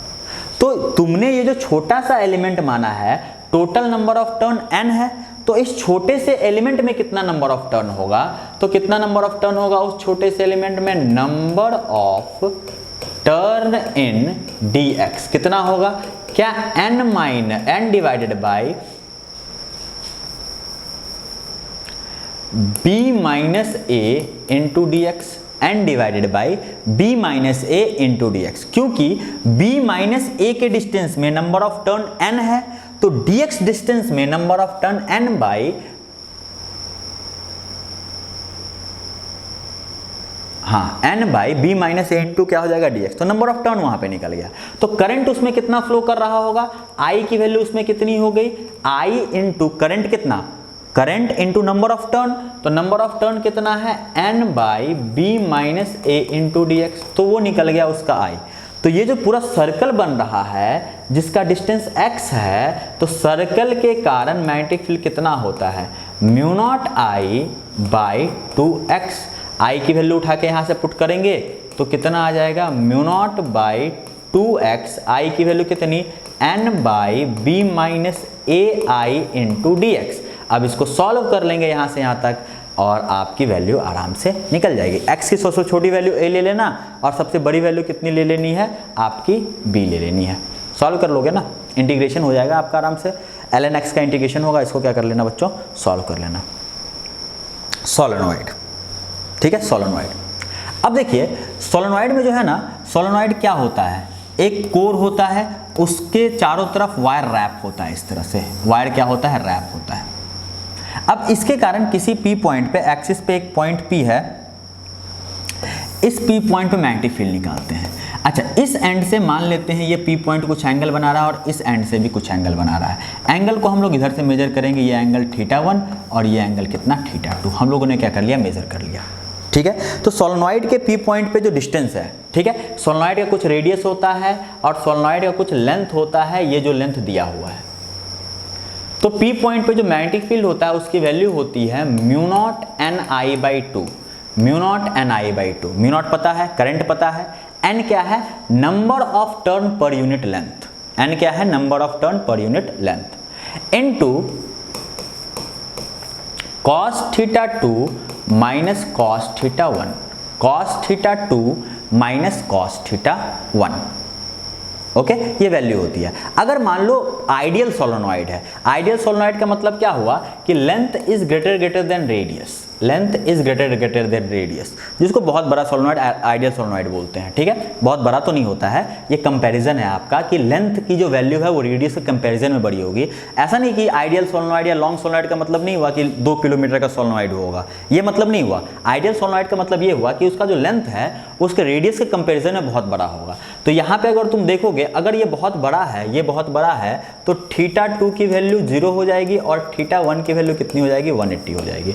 तो जब यहाँ पे पुट करोगे ना तो B की वैल्यू कितनी आ जाएगी, म्यू नॉट NI, यानी कि आइडियल सोलेनॉइड के लिए B की वैल्यू कितनी होती है, mu naught NI। Ideal solenoid मतलब लॉन्ग सोलेनॉइड के लिए B की वैल्यू कितनी होती है, म्यू नॉट NI। और ये फॉर्मूला हम लोग याद रखेंगे सोलेनॉइड के लिए, ठीक है। नेक्स्ट हम लोग पढ़ते हैं एम्पियर सर्कुलर लॉ, ठीक है। एम्पियर सर्कुलर लॉ से भी हम लोग मैग्नेटिक फील्ड निकालते हैं। क्या बोलता है, मान लेते हैं कि बहुत सारे करंट कैरिंग वायर हैं, I1 I2 I3 I4, बहुत सारे करंट कैरिंग वायर हैं, ओके। इसके कारण तुम्हें इन सभी वायर के कारण मैग्नेटिक फील्ड निकालना है। तो क्या करते हैं ना, हम लोग एम्पियर लूप बनाते हैं, एम्पीरियन लूप जिसको बोलते हैं, वहां पे हम लोग ऐसे करके घूम गए, मान लो इस तरह से घूमे। तो सबसे इंपॉर्टेंट है कि तुम घूम किस तरह से रहो। एम्पीरियन लूप का डायरेक्शन क्या है, एम्पीरियन लूप का अगर डायरेक्शन इस साइड है, इस साइड, तो बाहर के डायरेक्शन को तुम्हें पॉजिटिव मानना है और अंदर के डायरेक्शन को क्या मानना है, तुम्हें नेगेटिव मानना है। बाहर के डायरेक्शन को पॉजिटिव मानोगे क्योंकि लूप का डायरेक्शन इस साइड तुमने लिया है। अगर लूप को तुम ऐसे लेते तो अंदर के डायरेक्शन को पॉजिटिव मानते और बाहर के डायरेक्शन को क्या मानते, नेगेटिव। बाहर के डायरेक्शन को यहाँ पे पॉजिटिव मानने का ये मतलब है कि जो भी करंट बाहर की तरफ है उसको पॉजिटिव लेना है और जो भी करंट अंदर की तरफ है उसको क्या लेना है, नेगेटिव लेना है। एम्पियर्स लॉ बोलता है कि बी डॉट डी एल का क्लोज इंटीग्रल पूरा घूमना है is equal to mu naught into I enclose. Current वो लेना है जो लूप के अंदर है, बाहर वाले करंट से कोई मतलब नहीं है। ये जो मैग्नेटिक फील्ड निकला है ये ड्यू टू ऑल करंट, मतलब जो करंट अंदर है जो करंट बाहर है सबके कारण इस पी पॉइंट पे मैग्नेटिक फील्ड निकला है, ठीक है। लेकिन जो करंट लेना है वो वही करंट लेना है जो अंदर का करंट है। अच्छा, अब यहाँ पे लूप के अंदर कितना करंट, I1 भी है I2 भी है। I2 बाहर की तरफ है, I1 अंदर की तरफ है, तो यहाँ पे जो I इनक्लोज लोगे is equal to I2 minus I1। क्यों I2 माइनस I1 लिए हैं? क्योंकि तुमने एम्पीरियन लूप का जो सेंस लिया है उसके हिसाब से बाहर की डायरेक्शन को पॉजिटिव लेना है, इसलिए मैंने I2 को पॉजिटिव लिया है और अंदर के डायरेक्शन क्या लेना है, नेगेटिव लेना है। तो यहाँ पे नेट करंट क्या हो जाएगा तुम्हारा, I2 माइनस I1 हो जाएगा। अब जैसे कि इनफाइनाइट वायर है, इनफाइनाइट वायर है, बहुत ही लंबा वायर है, इसके कारण मैग्नेटिक फील्ड निकालना है किसी पी पॉइंट पे, तो क्या करो, एम्पीरियन लूप में घूम जाए ऐसे करके यहाँ से लेके आर डिस्टेंस पे। जब एम्पीरियन लूप में घूमोगे तो हम लोग क्या करें, B dot D L is equal to mu naught into I enclose कर दें। तो बी इंटू जो तुमने एम्पीरियन लूप लिया उधर ही तुम गए हो, तो कॉस थीटा की वैल्यू कितनी हो जाएगी तुम्हारी, थीटा की वैल्यू कितनी 0, तो कॉस थीटा 1, और कितना घूमे हो तुम, 2 पाई आर घूमे हो is equal to mu naught into I. तो बी की वैल्यू अगर तुम देखोगे तो कितनी आ जाएगी, mu naught I by 2 pi R, ठीक है। वैसे भी आपने ये पढ़ा हुआ तो इसको बताने का कुछ मतलब था नहीं। हॉलो सिलेंडर, हॉलो सिलेंडर क्या होता है कि सरफेस पे, हॉलो सिलेंडर के सरफेस पे सिर्फ करंट फ्लो कर रहा है, अंदर कोई करंट फ्लो नहीं कर रहा है, सिर्फ सरफेस पे करंट फ्लो कर रहा है। एक हॉलो सिलेंडर है जिसके सरफेस पे करंट फ्लो कर रहा है। याद रखिएगा अंदर में बी की वैल्यू कितनी होती है, 0 होती है। मैग्नेटिक फील्ड अंदर में कितना होता है, 0 होता है। बाहर में जो मैग्नेटिक फील्ड होता है वही होता है जो इनफाइनाइटली लॉन्ग वायर के कारण होता है। सेंटर से हम लोग डिस्टेंस ले लेते हैं, मान लेते हैं आर डिस्टेंस पे बाहर निकालना है, तो बाहर कितना हो जाएगा देखो तो, mu naught I by 2 pi R, यही होता है जो इनफाइनाइटली लॉन्ग वायर के कारण होता है। और अगर इसका ग्राफ देखोगे तो ग्राफ बी और आर का ग्राफ देखोगे तो अंदर में 0, फिर अचानक से ग्राफ ऊपर चल के ऐसे जाएगा, यानी कि यहाँ पे B inversely proportional to R है तुम्हारा, इन्वर्सली प्रोपोर्शनल टू क्या है, आर है तुम्हारा। और अगर तुम यहाँ पे देखोगे तो अंदर में बी कितना है तुम्हारा, 0 है। ये किसके लिए, हॉलो सिलेंडर के लिए। सिमिलरली अगर हम लोग सॉलिड सिलेंडर लेते हैं, सॉलिड सिलेंडर मतलब क्या हो गया कि जो करंट है वो थ्रू आउट, अंदर भी फ्लो कर रहा है बाहर भी फ्लो कर रहा है। तो इस केस में अगर देखिएगा तो अंदर में भी कुछ मैग्नेटिक फील्ड होगा और बाहर में भी कुछ मैग्नेटिक फील्ड होगा। तो अंदर में अगर हम लोग यहाँ से लेके यहाँ तक अगर घूमते हैं तो सिर्फ इतने दूर का करंट देखना पड़ेगा आपको। तो पूरे में करंट अगर आई फ्लो कर रहा है तो अंदर में कितना करंट फ्लो करेगा, डी आई आराम से निकाल सकते हो। और आपने पढ़ा भी होगा कि सॉलिड सिलेंडर में जो बी इनसाइड होता है डायरेक्टली प्रोपोर्शनल टू आर होता है और आउटसाइड जो होता है वो इन्वर्सली प्रोपोर्शनल टू आर होता है। तो इस तरफ से ये ग्राफ बनता है।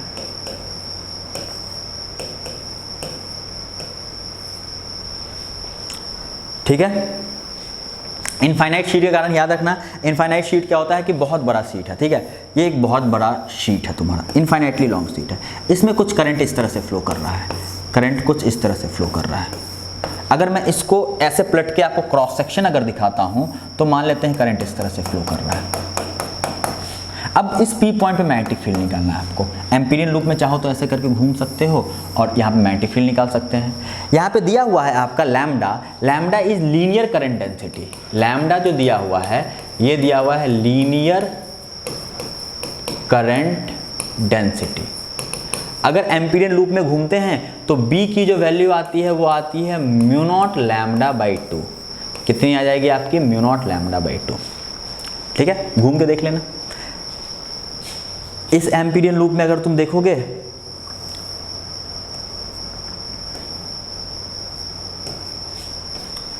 ठीक है, एक बार घूम के देख लीजिएगा कितना आ जाएगा, म्यू नॉट लैम्डा बाई 2।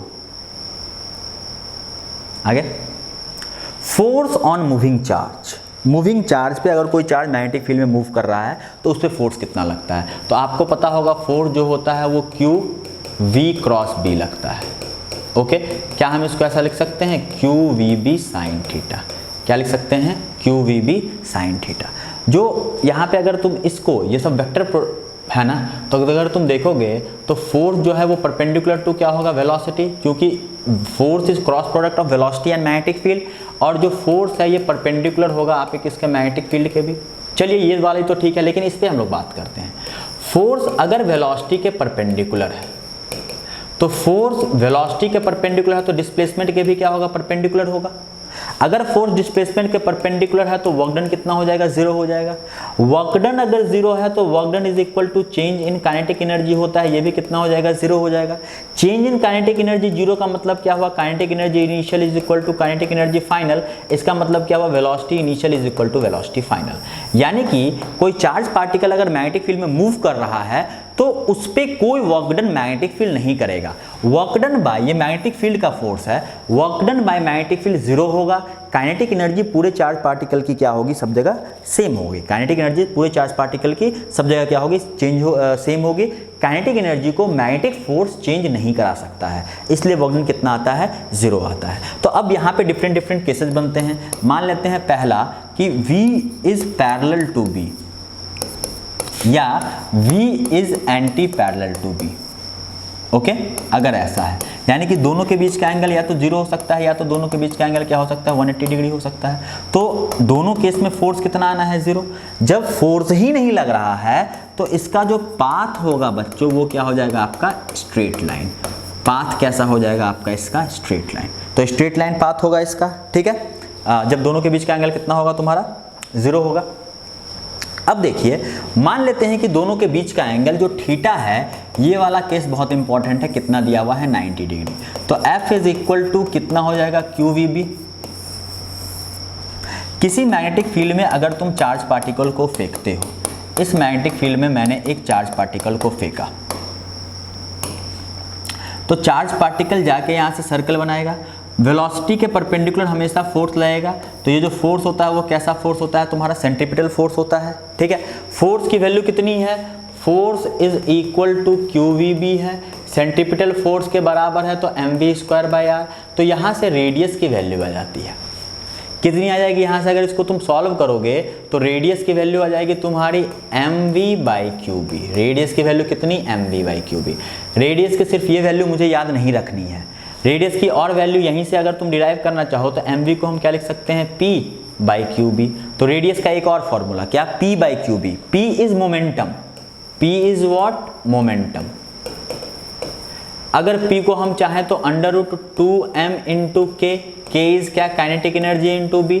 और अगर हम चाहें तो रेडियस का एक और फॉर्मूला लिख सकते हैं, √2m into k। Kinetic energy को, kinetic energy is equal to work done, work done is equal to Q into voltage. ये V क्या है तुम्हारा, वोल्टेज, डिवाइडेड बाई QB। हम लोग रेडियस का ये चारों फॉर्मूला याद रखेंगे, रेडियस का हम लोग ये चारों फॉर्मूला याद रखेंगे। तुम बोलोगे सर ये चारों फॉर्मूला कब कब काम में आएगा, देखो दिया रहेगा कि बहुत सारे चार्ज पार्टिकल को फेंका गया है, अगर सेम वेलोसिटी से फेंका गया सबको तो रेडियस का ये फॉर्मूला यूज करना है। अगर सेम मोमेंटम से फेंका गया तो मुझे ये फॉर्मूला यूज करना है।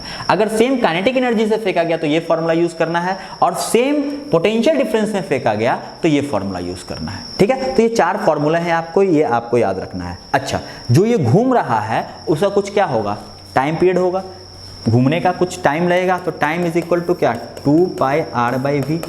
यहाँ से अगर तुम देखोगे r की वैल्यू यहाँ पे पुट करके, तो time, frequency and angular frequency independent of क्या आएगा, तुम्हारा वेलोसिटी आएगा, वेलोसिटी के इंडिपेंडेंट आएगा। अब जैसे इस पे क्वेश्चंस कैसे आते हैं या आए हुए जो क्वेश्चंस हैं इस पे देखिए, पहले मैं क्वेश्चन बता देता हूँ। बोला गया कि अल्फा पार्टिकल लिया गया, प्रोटॉन लिया गया, न्यूट्रॉन लिया गया, सबको सेम मोमेंटम से फेंका गया। तो अल्फा पार्टिकल का चार्ज कितना होता है, 2e। प्रोटॉन का चार्ज कितना, e। न्यूट्रॉन का भी चार्ज कितना, e। अगर मास की बात करते हैं तो अल्फा पार्टिकल का मास 4 मास ऑफ प्रोटॉन, प्रोटॉन का मास कितना, mp, और न्यूट्रॉन का मास कितना, 2 मास ऑफ प्रोटॉन। बोला गया सेम मोमेंटम से फेंका गया तो रेडियस का रेशियो निकालो सबका, r1 r2 r3।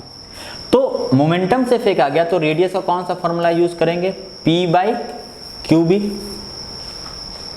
अगर r अल्फा निकालना है, सबका मोमेंटम सेम है, तो यानी कि यहाँ पे अगर r अल्फा निकालना है तो क्या करोगे, r अल्फा निकालना है तो p/qb।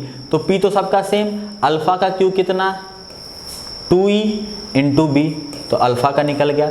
सिमिलरली r अगर प्रोटॉन का निकालेंगे तो p तो सबका सेम, e इंटू b है ना, e इंटू क्या कर देंगे, b कर देंगे। उसी तरह तुम इसका न्यूट्रॉन का निकाल लेना, सबको क्या कर लेना, कंपेयर कर लेना, ठीक है। ठीक है, तो ये आपका एक तरह का क्वेश्चन हुआ। ठीक है, इसको मैं साफ कर देता हूं।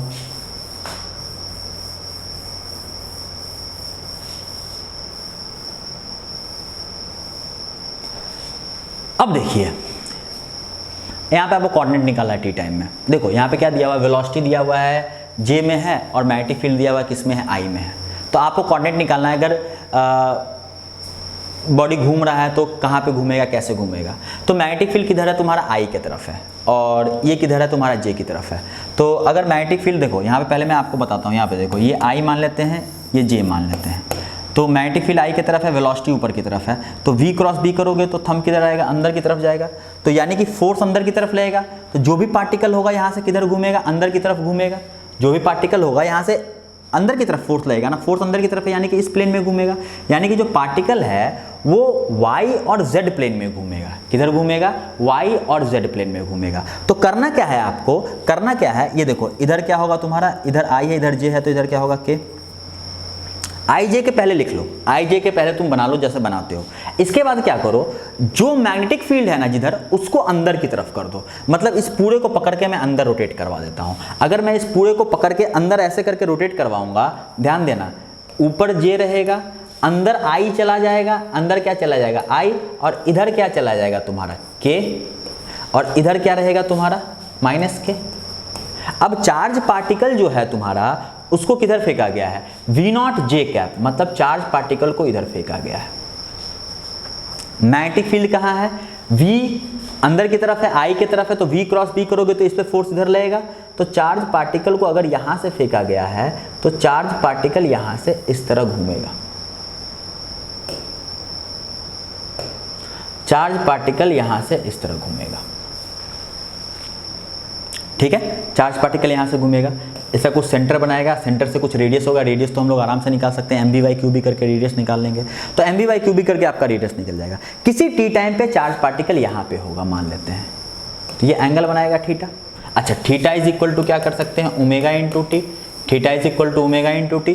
ओमेगा तुम आराम से निकाल सकते हो। ये जो कोऑर्डिनेट है, इस कोऑर्डिनेट को तुम्हें निकालना पड़ेगा।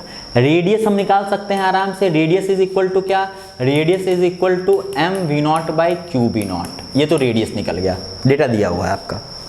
अब यहाँ पे जो तुम कोऑर्डिनेट निकालोगे बच्चों, यहाँ पे जो तुम कोऑर्डिनेट निकालोगे, कौन कौन सा कोऑर्डिनेट होगा इसका, देखो तो y कोऑर्डिनेट है, और कौन सा कोऑर्डिनेट है तुम्हारा, x कोऑर्डिनेट है, सॉरी z कोऑर्डिनेट है। y कोऑर्डिनेट कितना, ये अगर r है तो सामने वाला r sin थीटा, तो y कोऑर्डिनेट कितना हो जाएगा तुम्हारा, y कोऑर्डिनेट कितना हो जाएगा तुम्हारा, r into sine theta. Sine theta के जगह पे क्या लिख देंगे, sine omega T. z coordinate कितना हो जाएगा, देखो z कोऑर्डिनेट मतलब ये वाली दूरी ना, ये वाली दूरी ना, तो r minus R cos theta, r minus R cos theta z coordinate. लेकिन माइनस z में है तो आगे क्या लगा देंगे हम लोग, माइनस साइन लगा देंगे। ठीक है, याद रह गया तो अच्छी बात है, नहीं तो चलिए देखिए नेक्स्ट तरह का प्रॉब्लम है कि अगर मान लो किसी चार्ज पार्टिकल को हमने किसी अगर थीटा एंगल पे यहाँ से फेंका, तो चार्ज पार्टिकल क्या होगा, ऐसे अंदर जाएगा, v इधर है, v क्रॉस b करोगे तो इस पे फोर्स इधर लगने लगेगा। फोर्स कहाँ से पास होगा, तुम्हारा सेंटर से पास होगा, तो फोर्स इधर लगेगा, तो ये ऐसे करके निकलेगा, और यहाँ से भी अगर ड्रॉ करोगे तो ये भी किधर से पास होगा, सेंटर से। रेडियस r होगा, रेडियस तो आराम से निकाल सकते हो। तो तुमसे पूछेगा कि कितने टाइम तक ये चार्ज पार्टिकल अंदर रहा, कितने टाइम तक ये चार्ज पार्टिकल अंदर रहा। तुम क्या करो, तुम सेंटर पे खुद बैठ जाओ, और जैसे ही चार्ज पार्टिकल एंटर किया, यहाँ से इसको देखना स्टार्ट करो, तो तुमने इसको यहाँ से यहाँ तक देखा, थीटा एंगल तुमने देखा। अच्छा, थीटा एंगल तो नहीं देखा, थीटा तो ये दिया हुआ है, तुमने यहाँ पे कुछ एंगल देखा, अल्फा। क्या देखा तुमने, एंगल यहाँ पे अल्फा। अच्छा, जो भी यहाँ पे एंगल है, alpha is equal to omega into क्या लिख सकते हैं, टी लिख सकते हैं। Alpha is equal to omega into क्या लिख सकते हैं, टी लिख सकते हैं। यहाँ से टी की वैल्यू निकल जाएगी कितनी, अल्फा बाई ओमेगा। मतलब अगर मैं वो एंगल निकाल लूँ, अगर मैं वो एंगल निकाल लूँ, ओमेगा तो मुझे पता ही है ना, टाइम पीरियड होता है 2πr/v। तो टाइम पीरियड से हम लोग क्या निकाल सकते हैं, omega is equal to 2π/t निकाल सकते हो ना टाइम पीरियड से ओमेगा। तो यहाँ से हम लोग ओमेगा आराम से निकाल सकते हैं। ठीक है, अल्फा कैसे निकलेगा, ध्यान दीजिएगा, अल्फा कैसे निकलेगा। देखो ये एंगल थीटा है, ये रेडियस पे परपेंडिकुलर ड्रॉ किया गया है फोर्स, तो ये 90 डिग्री, तो ये कितना हो जाएगा तुम्हारा 90 माइनस थीटा। अच्छा, यहाँ पे अगर परपेंडिकुलर ड्रॉ करते हो तो ये कितना 90, ये 90 माइनस थीटा, तो ये कितना होगा तुम्हारा थीटा। सिमिलरली ये भी कितना हो जाएगा थीटा, यानी कि अल्फा की वैल्यू कितनी हो जाएगी तुम्हारी 2 थीटा। अल्फा की वैल्यू कितनी हो जाएगी 2 थीटा। एक बात याद रखना, जितने एंगल से ये पार्टिकल एंटर करता है उतने ही एंगल से पार्टिकल क्या होगा, बाहर निकलेगा। अगर ये मैग्नेटिक फील्ड बहुत बड़ा है तो ये नहीं कि मैग्नेटिक फील्ड छोटा अगर रहता है तो पार्टिकल बीच से ही बाहर एस्केप कर जाएगा। अगर मैग्नेटिक फील्ड छोटा रहता है तो पार्टिकल बीच से ही बाहर क्या कर जाएगा, एस्केप कर जाएगा। ठीक है, इसी पे एक और क्वेश्चन होगा शायद यहाँ पे। हाँ, अगर मान लो निगेटिव चार्ज पार्टिकल है तो निगेटिव चार्ज पार्टिकल पे फोर्स किधर लगने लगेगा, इधर, और ये चार्ज पार्टिकल ऐसे घूम के ऐसे निकलेगा। तो इसमें भी पूछेगा कितने टाइम तक अंदर रहेगा, तो ये भी आप आराम से सॉल्व कर सकते हैं। अब देखिए, अगर मान लो कि जो चार्ज पार्टिकल को तुमने फेंका है, ये बहुत जो थिकनेस है मैग्नेटिक फील्ड की, जितने दूर मैग्नेटिक फील्ड है वो बहुत कम है, तो क्या होगा, चार्ज पार्टिकल यहाँ से एंटर करेगा, घूमना स्टार्ट करेगा, लेकिन जब तक पूरा घूमता तब तक मैग्नेटिक फील्ड खत्म हो गया और ये यहाँ से सीधा निकल जाएगा। तो आपसे पूछा जाएगा कि कितना डिफ्लेक्शन हुआ चार्ज पार्टिकल में। ये जो चार्ज पार्टिकल यहाँ से ऐसे गया है, इसमें कितना डिफ्लेक्शन हुआ। डिफ्लेक्शन का मतलब क्या हुआ, पहले हॉरिजॉन्टल जा रहा था, अब ये हॉरिजॉन्टल से यहाँ पे कुछ एंगल डिफ्लेक्ट हुआ। ये एंगल आपको निकालना है। कैसे निकालेंगे एंगल, ये जो आर्क बना रहा है, आर्क के अगर तुम परपेंडिकुलर लाइन खींचोगे वहीं पे क्या होगा, इस आर्क का सेंटर होगा, और ये दूरी कितनी होगी, r। रेडियस की वैल्यू हम लोग mv/qb से आराम से निकाल सकते हैं। अब ये एंगल कितना है तुम्हारा थीटा, ये 90 डिग्री, तो ये 90 माइनस थीटा, ये भी 90 डिग्री, तो ये थीटा। इस ट्राइंगल में अगर तुम देखो तो sine theta is equal to क्या लिखेंगे, sine theta is equal to perpendicular by hypotenuse, यानी कि t बाई कितना r। तो यहां से थीटा तुम्हें डिफ्लेक्शन ही तो निकालना है, यहां से तुम्हें क्या निकालना है, थीटा निकालना है। तो यानी कि sine theta is equal to t by r, radius तो तुम्हें पता है कितना, mv/qb, तो यहां से क्या निकल जाएगा तुम्हारा, साइन थीटा की वैल्यू निकल जाएगी। अब आपको टाइम निकालना है, कितने टाइम तक अंदर रहा, यही निकालना है ना, या थीटा निकालना है, तो थीटा आराम से आपका निकल जाएगा। t यहाँ पे थिकनेस है, t यहाँ पे टाइम नहीं है, t क्या है यहाँ पे थिकनेस। तो कितना डिफ्लेक्ट किया है पार्टिकल, वो आराम से आप यहाँ से निकाल सकते हो। केस 1 देखिए, अगर मान लो जो थिकनेस है, जो जितने दूर मैग्नेटिक फील्ड है, वो जो पार्टिकल जो रेडियस बना रहा है, जो रेडियस बना रहा है, अगर उससे कम है तो मुझे ये फॉर्मूला लगा के निकालना पड़ेगा कितना डिफ्लेक्शन हुआ। ठीक है, लेकिन अगर मान लो कि वो जो थिकनेस है वो r से बड़ा है, r से क्या है, वो बड़ा है, जो डिस्टेंस है वो r से क्या है, रेडियस से क्या है, बड़ा है, तो जितने एंगल से एंटर करेगा उतने ही एंगल से पार्टिकल क्या होगा, बाहर निकल जाएगा। याद रखिएगा इस बात को। अब आपसे पूछा गया कि यहाँ पे डिफ्लेक्शन कितना होगा, तो याद रखो, देखो यहाँ पे मैग्नेटिक फील्ड में हल्का सा डिफ्लेक्ट करेगा, फिर यहाँ पे तो मैग्नेटिक फील्ड ही नहीं है तो यहाँ पे सीधे जाएगा और फिर यहाँ पे डिफ्लेक्ट करेगा। तो total deflection is equal to θ1 plus θ2, total deflection is equal to θ1 plus θ2। तो ये थिकनेस कितना है t1, ये थिकनेस कितना है तुम्हारा t2। तो हम लोग यहाँ पे क्या करेंगे ना, total deflection is equal to t by क्या होता है, r होता है, तो t1 प्लस t2 बाई क्या, r।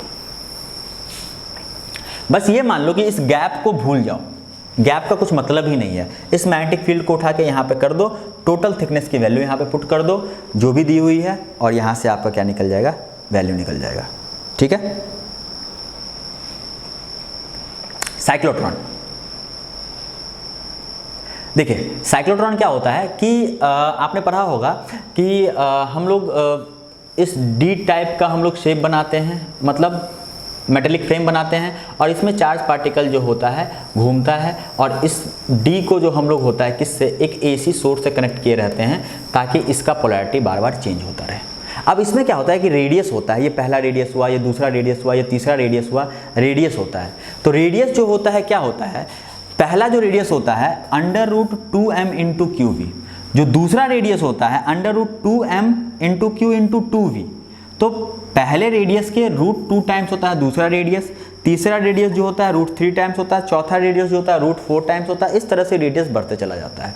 Q इंटू V क्यों किए, क्योंकि आपको पता है कि यहाँ पे बार बार क्या होता है, पोटेंशियल चेंज होता है, तो काइनेटिक एनर्जी उस तरह से गेन करती है। तो हम लोग यहाँ पे रेडियस के लिए काइनेटिक एनर्जी का फॉर्मूला लगाए। तो आप ये याद रखिएगा कि R1 R2 is √2R1, R3 is √3R1। Okay, अब यहाँ से रेडियस, जो रेडियस का जो साइज होता है, ये देखो डिफरेंस बिटवीन रेडियस डिक्रीजेस।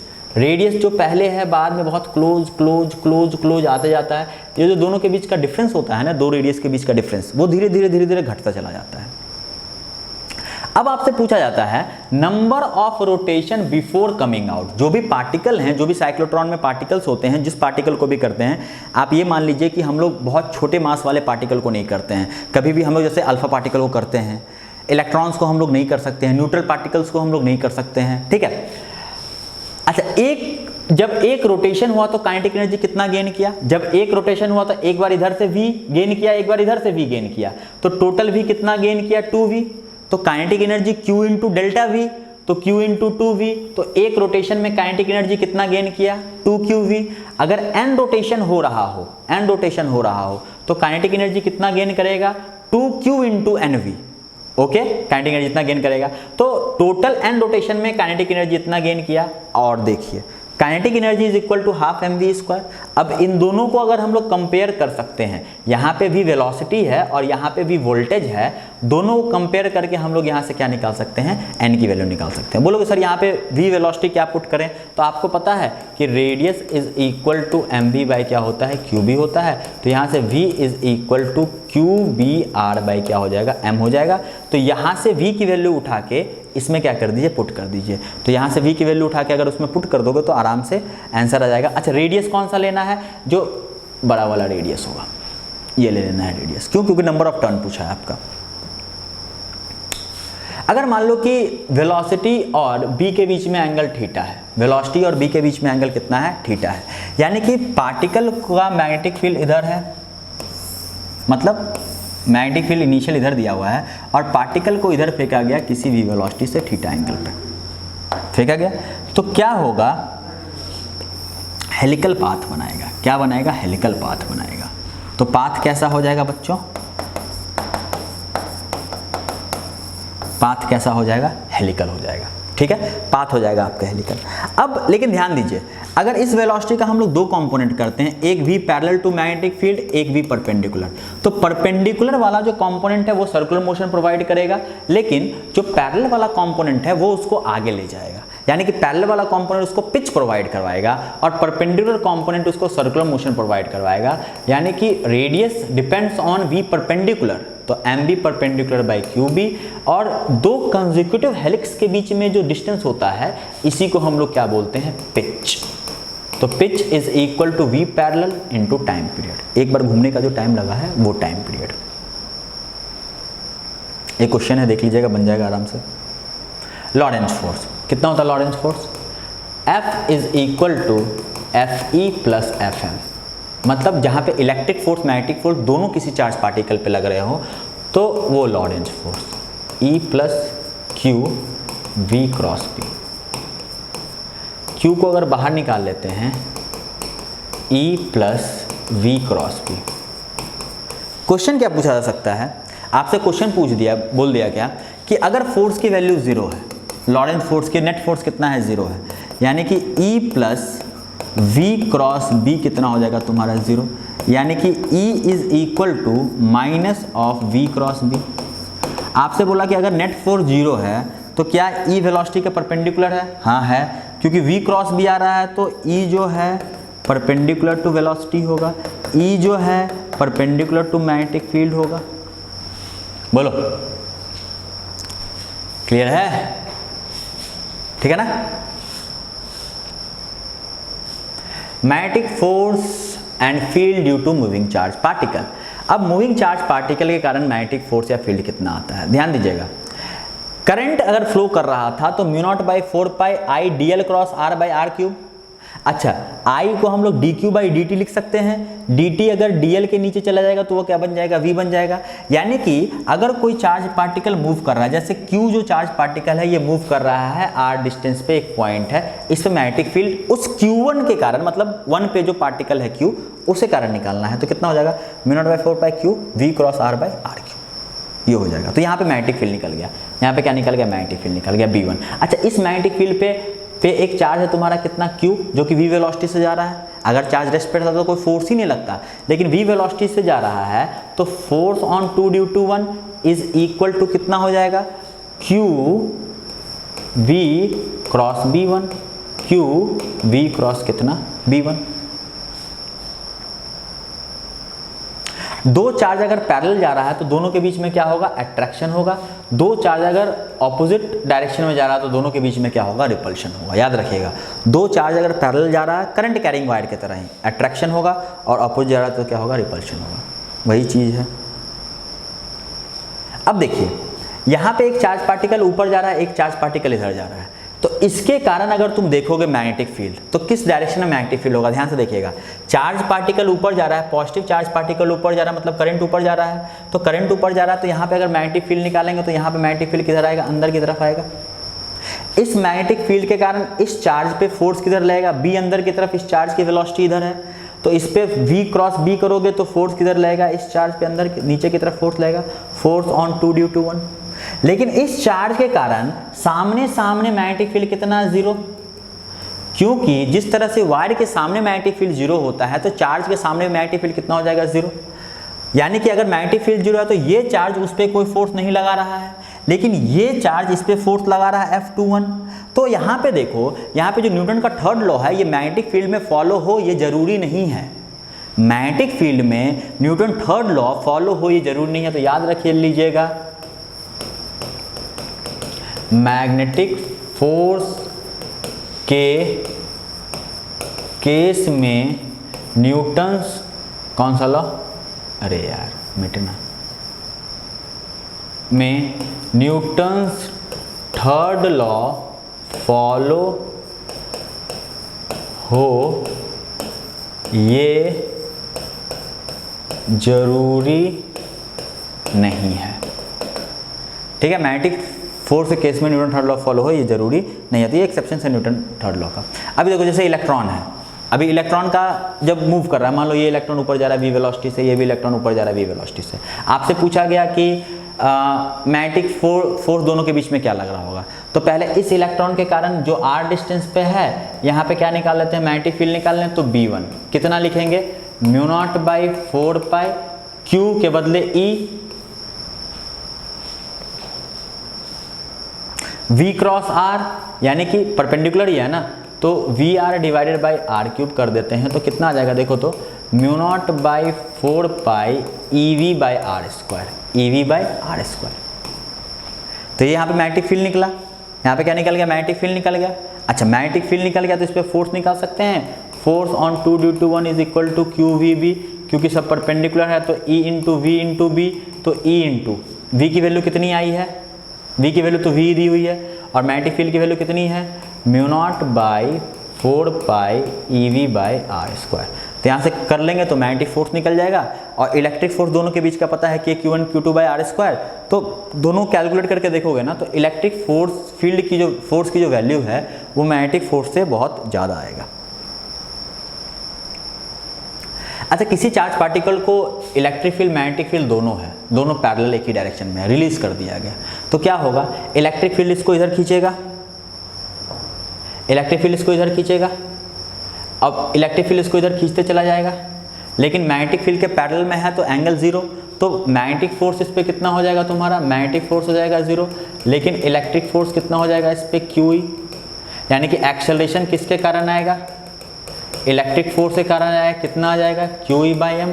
इस एक्सेलरेशन के कारण इसमें काइनेटिक एनर्जी आएगी, काइनेटिक एनर्जी जो गेन होगा ये किसके कारण होगा, इलेक्ट्रिक फील्ड के कारण होगा। काइनेटिक एनर्जी किसके कारण गेन होगा, यानी कि जब ऐसा रहे, जब इलेक्ट्रिक फील्ड मैग्नेटिक फील्ड दोनों रहे, तो आपको ये पता है कि मैग्नेटिक फील्ड वर्क डन नहीं करता है और इलेक्ट्रिक फील्ड क्या करता है, वर्क करता है। इलेक्ट्रिक फील्ड क्या करता है, वर्क करता है, ठीक है, मैग्नेटिक फील्ड कोई वर्क नहीं करता। तो यहाँ पे पाथ कैसा हो जाएगा, इसका स्ट्रेट लाइन पाथ हो जाएगा, ठीक है, और काइनेटिक एनर्जी गेन करते रहेगी। पाथ कैसा होगा, यहाँ पे स्ट्रेट लाइन पाथ होगा इसका, और काइनेटिक एनर्जी क्या होती रहेगी, इंक्रीज होती रहेगी, क्यों, due to electric field. Electric field के कारण काइनेटिक एनर्जी इंक्रीज होती रहेगी। नेक्स्ट देखिए, अगर मान लो कि इलेक्ट्रिक फील्ड मैग्नेटिक फील्ड दोनों पैरेलल है और वेलोसिटी परपेंडिकुलर फेंका गया, तो परपेंडिकुलर फेंका गया तो मैग्नेटिक फील्ड जो है इसको सर्कुलर मोशन में ले जाना चाहेगा, लेकिन इलेक्ट्रिक फील्ड जो है इसको इधर, यानी कि पाथ कैसा हो जाएगा तुम्हारा, helical path. Electric field continuous लग रहा है तो विथ इंक्रीजिंग पिच, पिच क्या हो रहा है, बार बार हर टाइम जो पिच है ये जो डिस्टेंस तुम देख रहे हो वो बार बार क्या करते जाएगा, इंक्रीज करते जाएगा, बढ़ते चला जाएगा।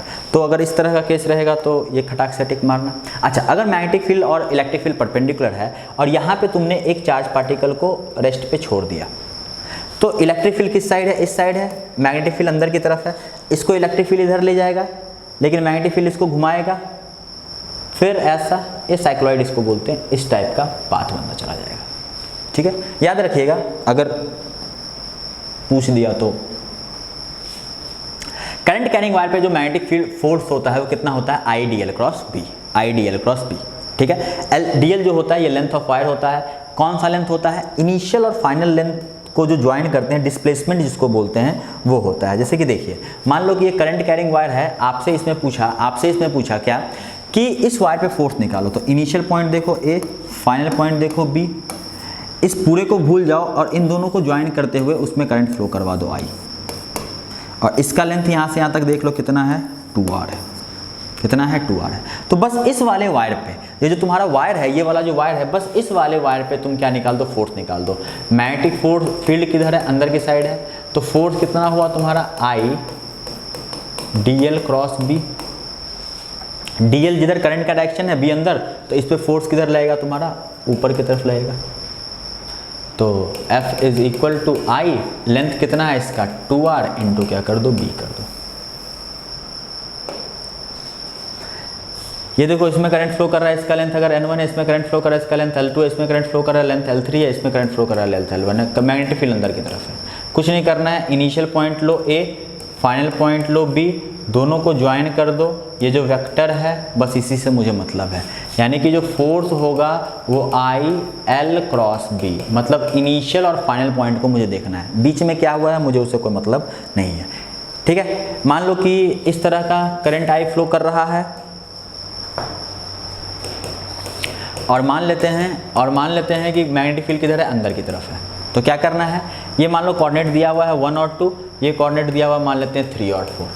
आपको इस वायर पे फोर्स निकालना है। ठीक है, क्या करना है, कुछ नहीं, इनिशियल और फाइनल पॉइंट को ज्वाइन करो, बाकी सबको भूल जाओ, इसमें करंट फ्लो करवा दो आई। डिस्टेंस फार्मूला से हम लोग इसका लेंथ निकाल सकते हैं, मतलब लेंथ इज इक्वल टू √4 - 2 का स्क्वायर प्लस 3 - 1 का स्क्वायर, तो L निकल जाएगा। अब F is equal to I L cross B, तो यहाँ पे तो सब कुछ दिया हुआ है, तो आई एल कितना हो जाएगा तुम्हारा, बी हो जाएगा। आई एल कितना हो जाएगा तुम्हारा, बी हो जाएगा। अगर मान लो कि यहाँ पे मैग्नेटिक फील्ड है और यहाँ पे पूरा क्लोज लूप रखा हुआ है इस तरह से, सिंपल चीज़ आप देखिए यहाँ पे कि जहाँ से स्टार्ट हो रहा है वहीं पे ख़त्म हो जा रहा है, तो इनिशियल और फाइनल पॉइंट के बीच में डिस्टेंस कितना है तुम्हारा, 0, तो इस पे नेट मैग्नेटिक फील्ड कितना हो जाएगा तुम्हारा, 0। और वैसे भी तुम देखो, इस वाले पे फोर्स उधर लगेगा, इस वाले पे फोर्स इधर लगेगा, इस वाले पे फोर्स ऊपर लगेगा, इस वाले पे फोर्स नीचे लगेगा, तो नेट फोर्स कितना हो जाएगा इस पे, 0। तो यहाँ पे मैग्नेटिक फील्ड नेट फोर्स कितना हो जाएगा तुम्हारा, 0। इस तरह का कोई वायर है, इसको मैग्नेटिक फील्ड में रख दिया गया है, इस तरह का कोई मैग्नेटिक फील्ड है, इसमें इस तरह का वायर को रख दिया गया, इसमें करंट फ्लो करवा दिया गया। आइडियल क्रॉस बी करोगे तो इसके हर पॉइंट पे बाहर की तरफ फोर्स लगेगा, और बाहर की तरफ जब फोर्स लगेगा इस पे, तो थोड़ी देर में ये क्या हो जाएगा, कंप्लीट सर्कल बन जाएगा, जिसका रेडियस मान लेते हैं आई है, जिसमें करंट फ्लो कर रहा है आई। नेट फोर्स अभी भी कितना है इस पे, 0 है, लेकिन इस वायर में टेंशन आ जाएगा। जब भी कोई वायर खींचता है तो उसमें क्या आ जाता है, टेंशन आ जाता है। टेंशन की वैल्यू कैलकुलेट करोगे तो किसके बराबर आ जाएगी, RBI। सर्कुलर वायर में जब मैग्नेटिक फील्ड में रखा रहे तो टेंशन किसके बराबर हो जाएगा तुम्हारा, RBI के बराबर। क्लियर है, दो वायर है, पैरेलल है, तो दोनों के बीच में क्या होगा, अट्रैक्शन होगा। फोर्स पर यूनिट लेंथ जो होगा, फोर्स ऑफ अट्रैक्शन पर यूनिट लेंथ जो होगा वो μ0 I1 I2 बाई 2πd होगा, μ0 I1 I2 बाई 2πd।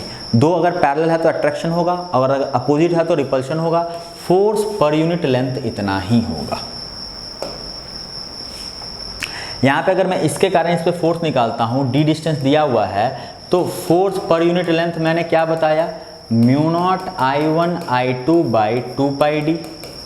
पर यूनिट लेंथ है, लेकिन यहाँ पे लेंथ कितना दिया हुआ है, dl दिया हुआ है, तो उस पर नेट फोर्स कितना निकल जाएगा, μ0 I1 I2 by 2πd into length कितना कर दो, dl के बदले क्या लिख दें, उस वायर का लेंथ लिख देते हैं। ठीक है, अब ये क्वेश्चन देखिए, ये क्वेश्चन अच्छा है। अब बोला है कि एक वायर यहाँ से लेके यहाँ तक है जिसमें करंट I2 फ्लो कर रहा है, ये वायर सीधा इनफाइनाइटली लॉन्ग वायर है, इस पे फोर्स निकालना है, इस पे फोर्स निकालना है। कैसे निकालेंगे? एक यहाँ से x डिस्टेंस पे एक छोटा सा सेक्शन लेते हैं जिसका लेंथ कितना है dx है। इसके कारण यहाँ पे मैग्नेटिक फील्ड अंदर की तरफ होगा, कितना होगा इसके कारण मैग्नेटिक फील्ड? देखो तो μ0 I1 by 2πx, infinitely long wire है तो μ0 I1 बाई कितना हो जाएगा? 2πx हो जाएगा। अब मैग्नेटिक फील्ड अंदर की तरफ है, करंट इधर जा रहा है, तो dl क्रॉस b करोगे तो इस पे फोर्स किधर लगेगा? तुम्हारा ऊपर की तरफ फोर्स लगेगा। और फोर्स की वैल्यू कितनी हो जाएगी? देखो तो फोर्स की वैल्यू कितनी हो जाएगी? अगर हम यहाँ पे फोर्स लिखते हैं, फोर्स की value I dl into B,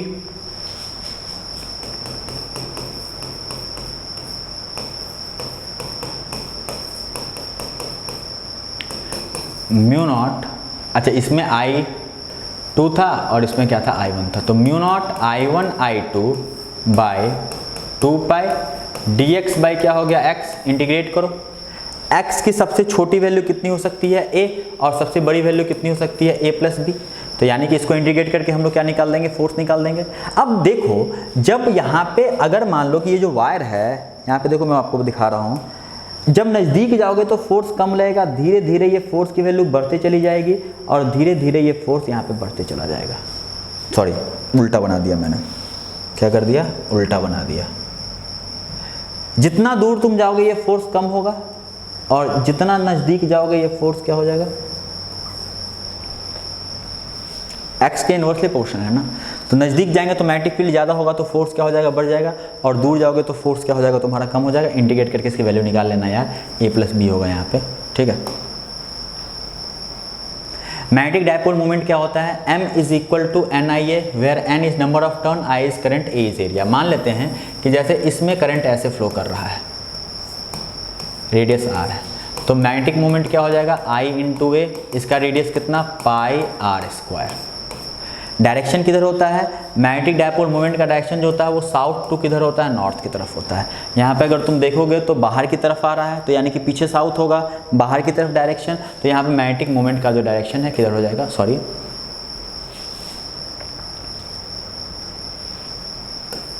बाहर की तरफ। यहाँ पे क्वेश्चन पूछता है आपसे कि मैग्नेटिक मोमेंट और एंगुलर मोमेंटम के बीच का डायरेक्शन निकालने के लिए। अच्छा, मैग्नेटिक मोमेंट अगर निकालना हो, क्या दिया हुआ है? एक रिंग है जो ओमेगा वेलोसिटी से, मतलब ओमेगा एंगुलर वेलोसिटी से घूम रहा है, ठीक है, और रिंग पे चार्ज क्यू है।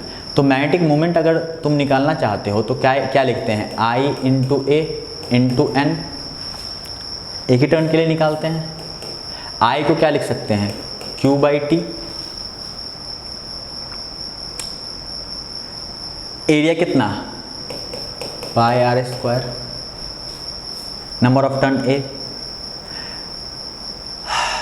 ओमेगा दिया हुआ है तो t को ओमेगा के फॉर्म में कन्वर्ट कर सकते हैं, 2 पाई बाई ओमेगा। सिमिलरली अगर एंगुलर मोमेंटम निकालना हो तो angular momentum is equal to y into omega. Ring है ये, तो रिंग का I कितना होता है? mr स्क्वायर इंटू क्या कर देंगे? ओमेगा कर देंगे। mr स्क्वायर इंटू क्या कर देंगे? ओमेगा कर देंगे। तो ये हो गया तुम्हारा mr स्क्वायर इंटू ओमेगा। ये m मास है, ये m क्या है? तुम्हारा मास है। और वो वाला जो m है ना, इस वाले m को इस वाले m को मैं क्या करता हूँ ना, इस वाले m को मैं स्मॉल m से लिखता हूँ, और mr स्क्वायर इंटू ओमेगा। ये ऊपर चला जाएगा तो चार्ज है तुम्हारा q,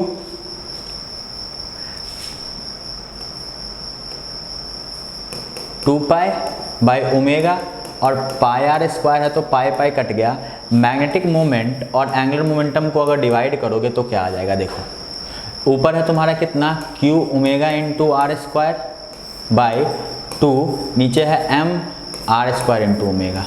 कट गया, कट गया, कट गया, कट गया, कितना आया? q by 2m। तो याद रखिएगा ये वाला रिलेशन कि एंगुलर मोमेंटम, मैग्नेटिक मोमेंट और एंगुलर मोमेंटम का जो रेशियो होता है, बहुत जगह पे ऐसा लिखा रहता है mu by L is equal to Q by 2m, ठीक है। ये क्वेश्चन बहुत बार आता भी है और बहुत आपने केमिस्ट्री में भी पढ़ा होगा। Mu by L is equal to क्या होता है? क्यू बाई 2m होता है। टॉर्क क्या होता है? टॉर्क इज इक्वल टू होता है तुम्हारा m cross b। m magnetic moment है, b क्या है? मैग्नेटिक फील्ड है, यानी कि mp साइन थीटा कर देना। अब टॉर्क में क्वेश्चन क्या आता है कि अगर मान लेते हैं कि दोनों के बीच का एंगल थीटा, ठीक है। अच्छा, टॉर्क मैंने आपको बता दिया, तो एक और चीज़ आपको मैं बता देता हूं कि जो एनर्जी होता है, जो कोई करंट कैरिंग लूप अगर मैग्नेटिक फील्ड में रखो तो जो एनर्जी अगर होगा तो हो जाता है minus M dot B. Similarly जो आपने टॉर्क पढ़ा होगा ना, जो वहाँ पे होता है तुम्हारा कितना, पी क्रॉस ई होता है और torque minus P dot E होता है। क्वेश्चन कहाँ से आता है, 2-3 कंडीशन बनते हैं। एक, अगर मान लो थीटा की वैल्यू 0 है तो ये स्टेबल इक्विलिब्रियम में कहलाएगा, और थीटा की वैल्यू अगर 180 है तो अनस्टेबल इक्विलिब्रियम होगा।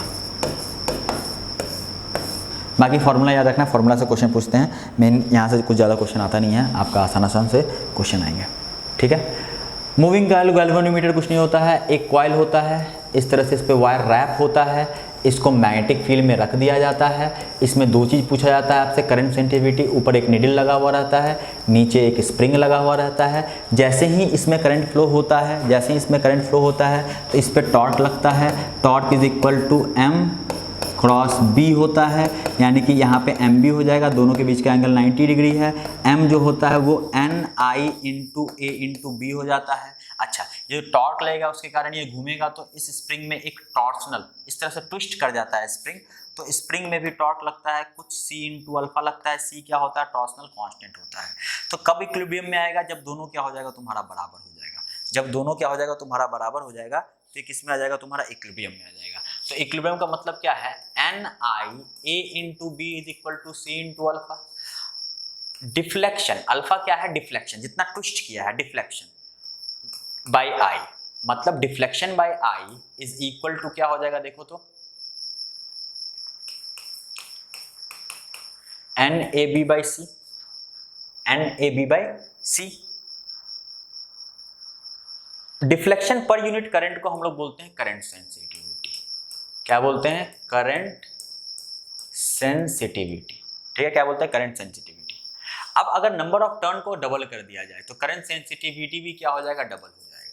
लेकिन अगर दोनों में, अगर यहाँ भी R से मल्टीप्लाई कर देते हैं और यहाँ भी R से मल्टीप्लाई कर देते हैं तो I इंटू आर क्या हो जाएगा, वोल्टेज।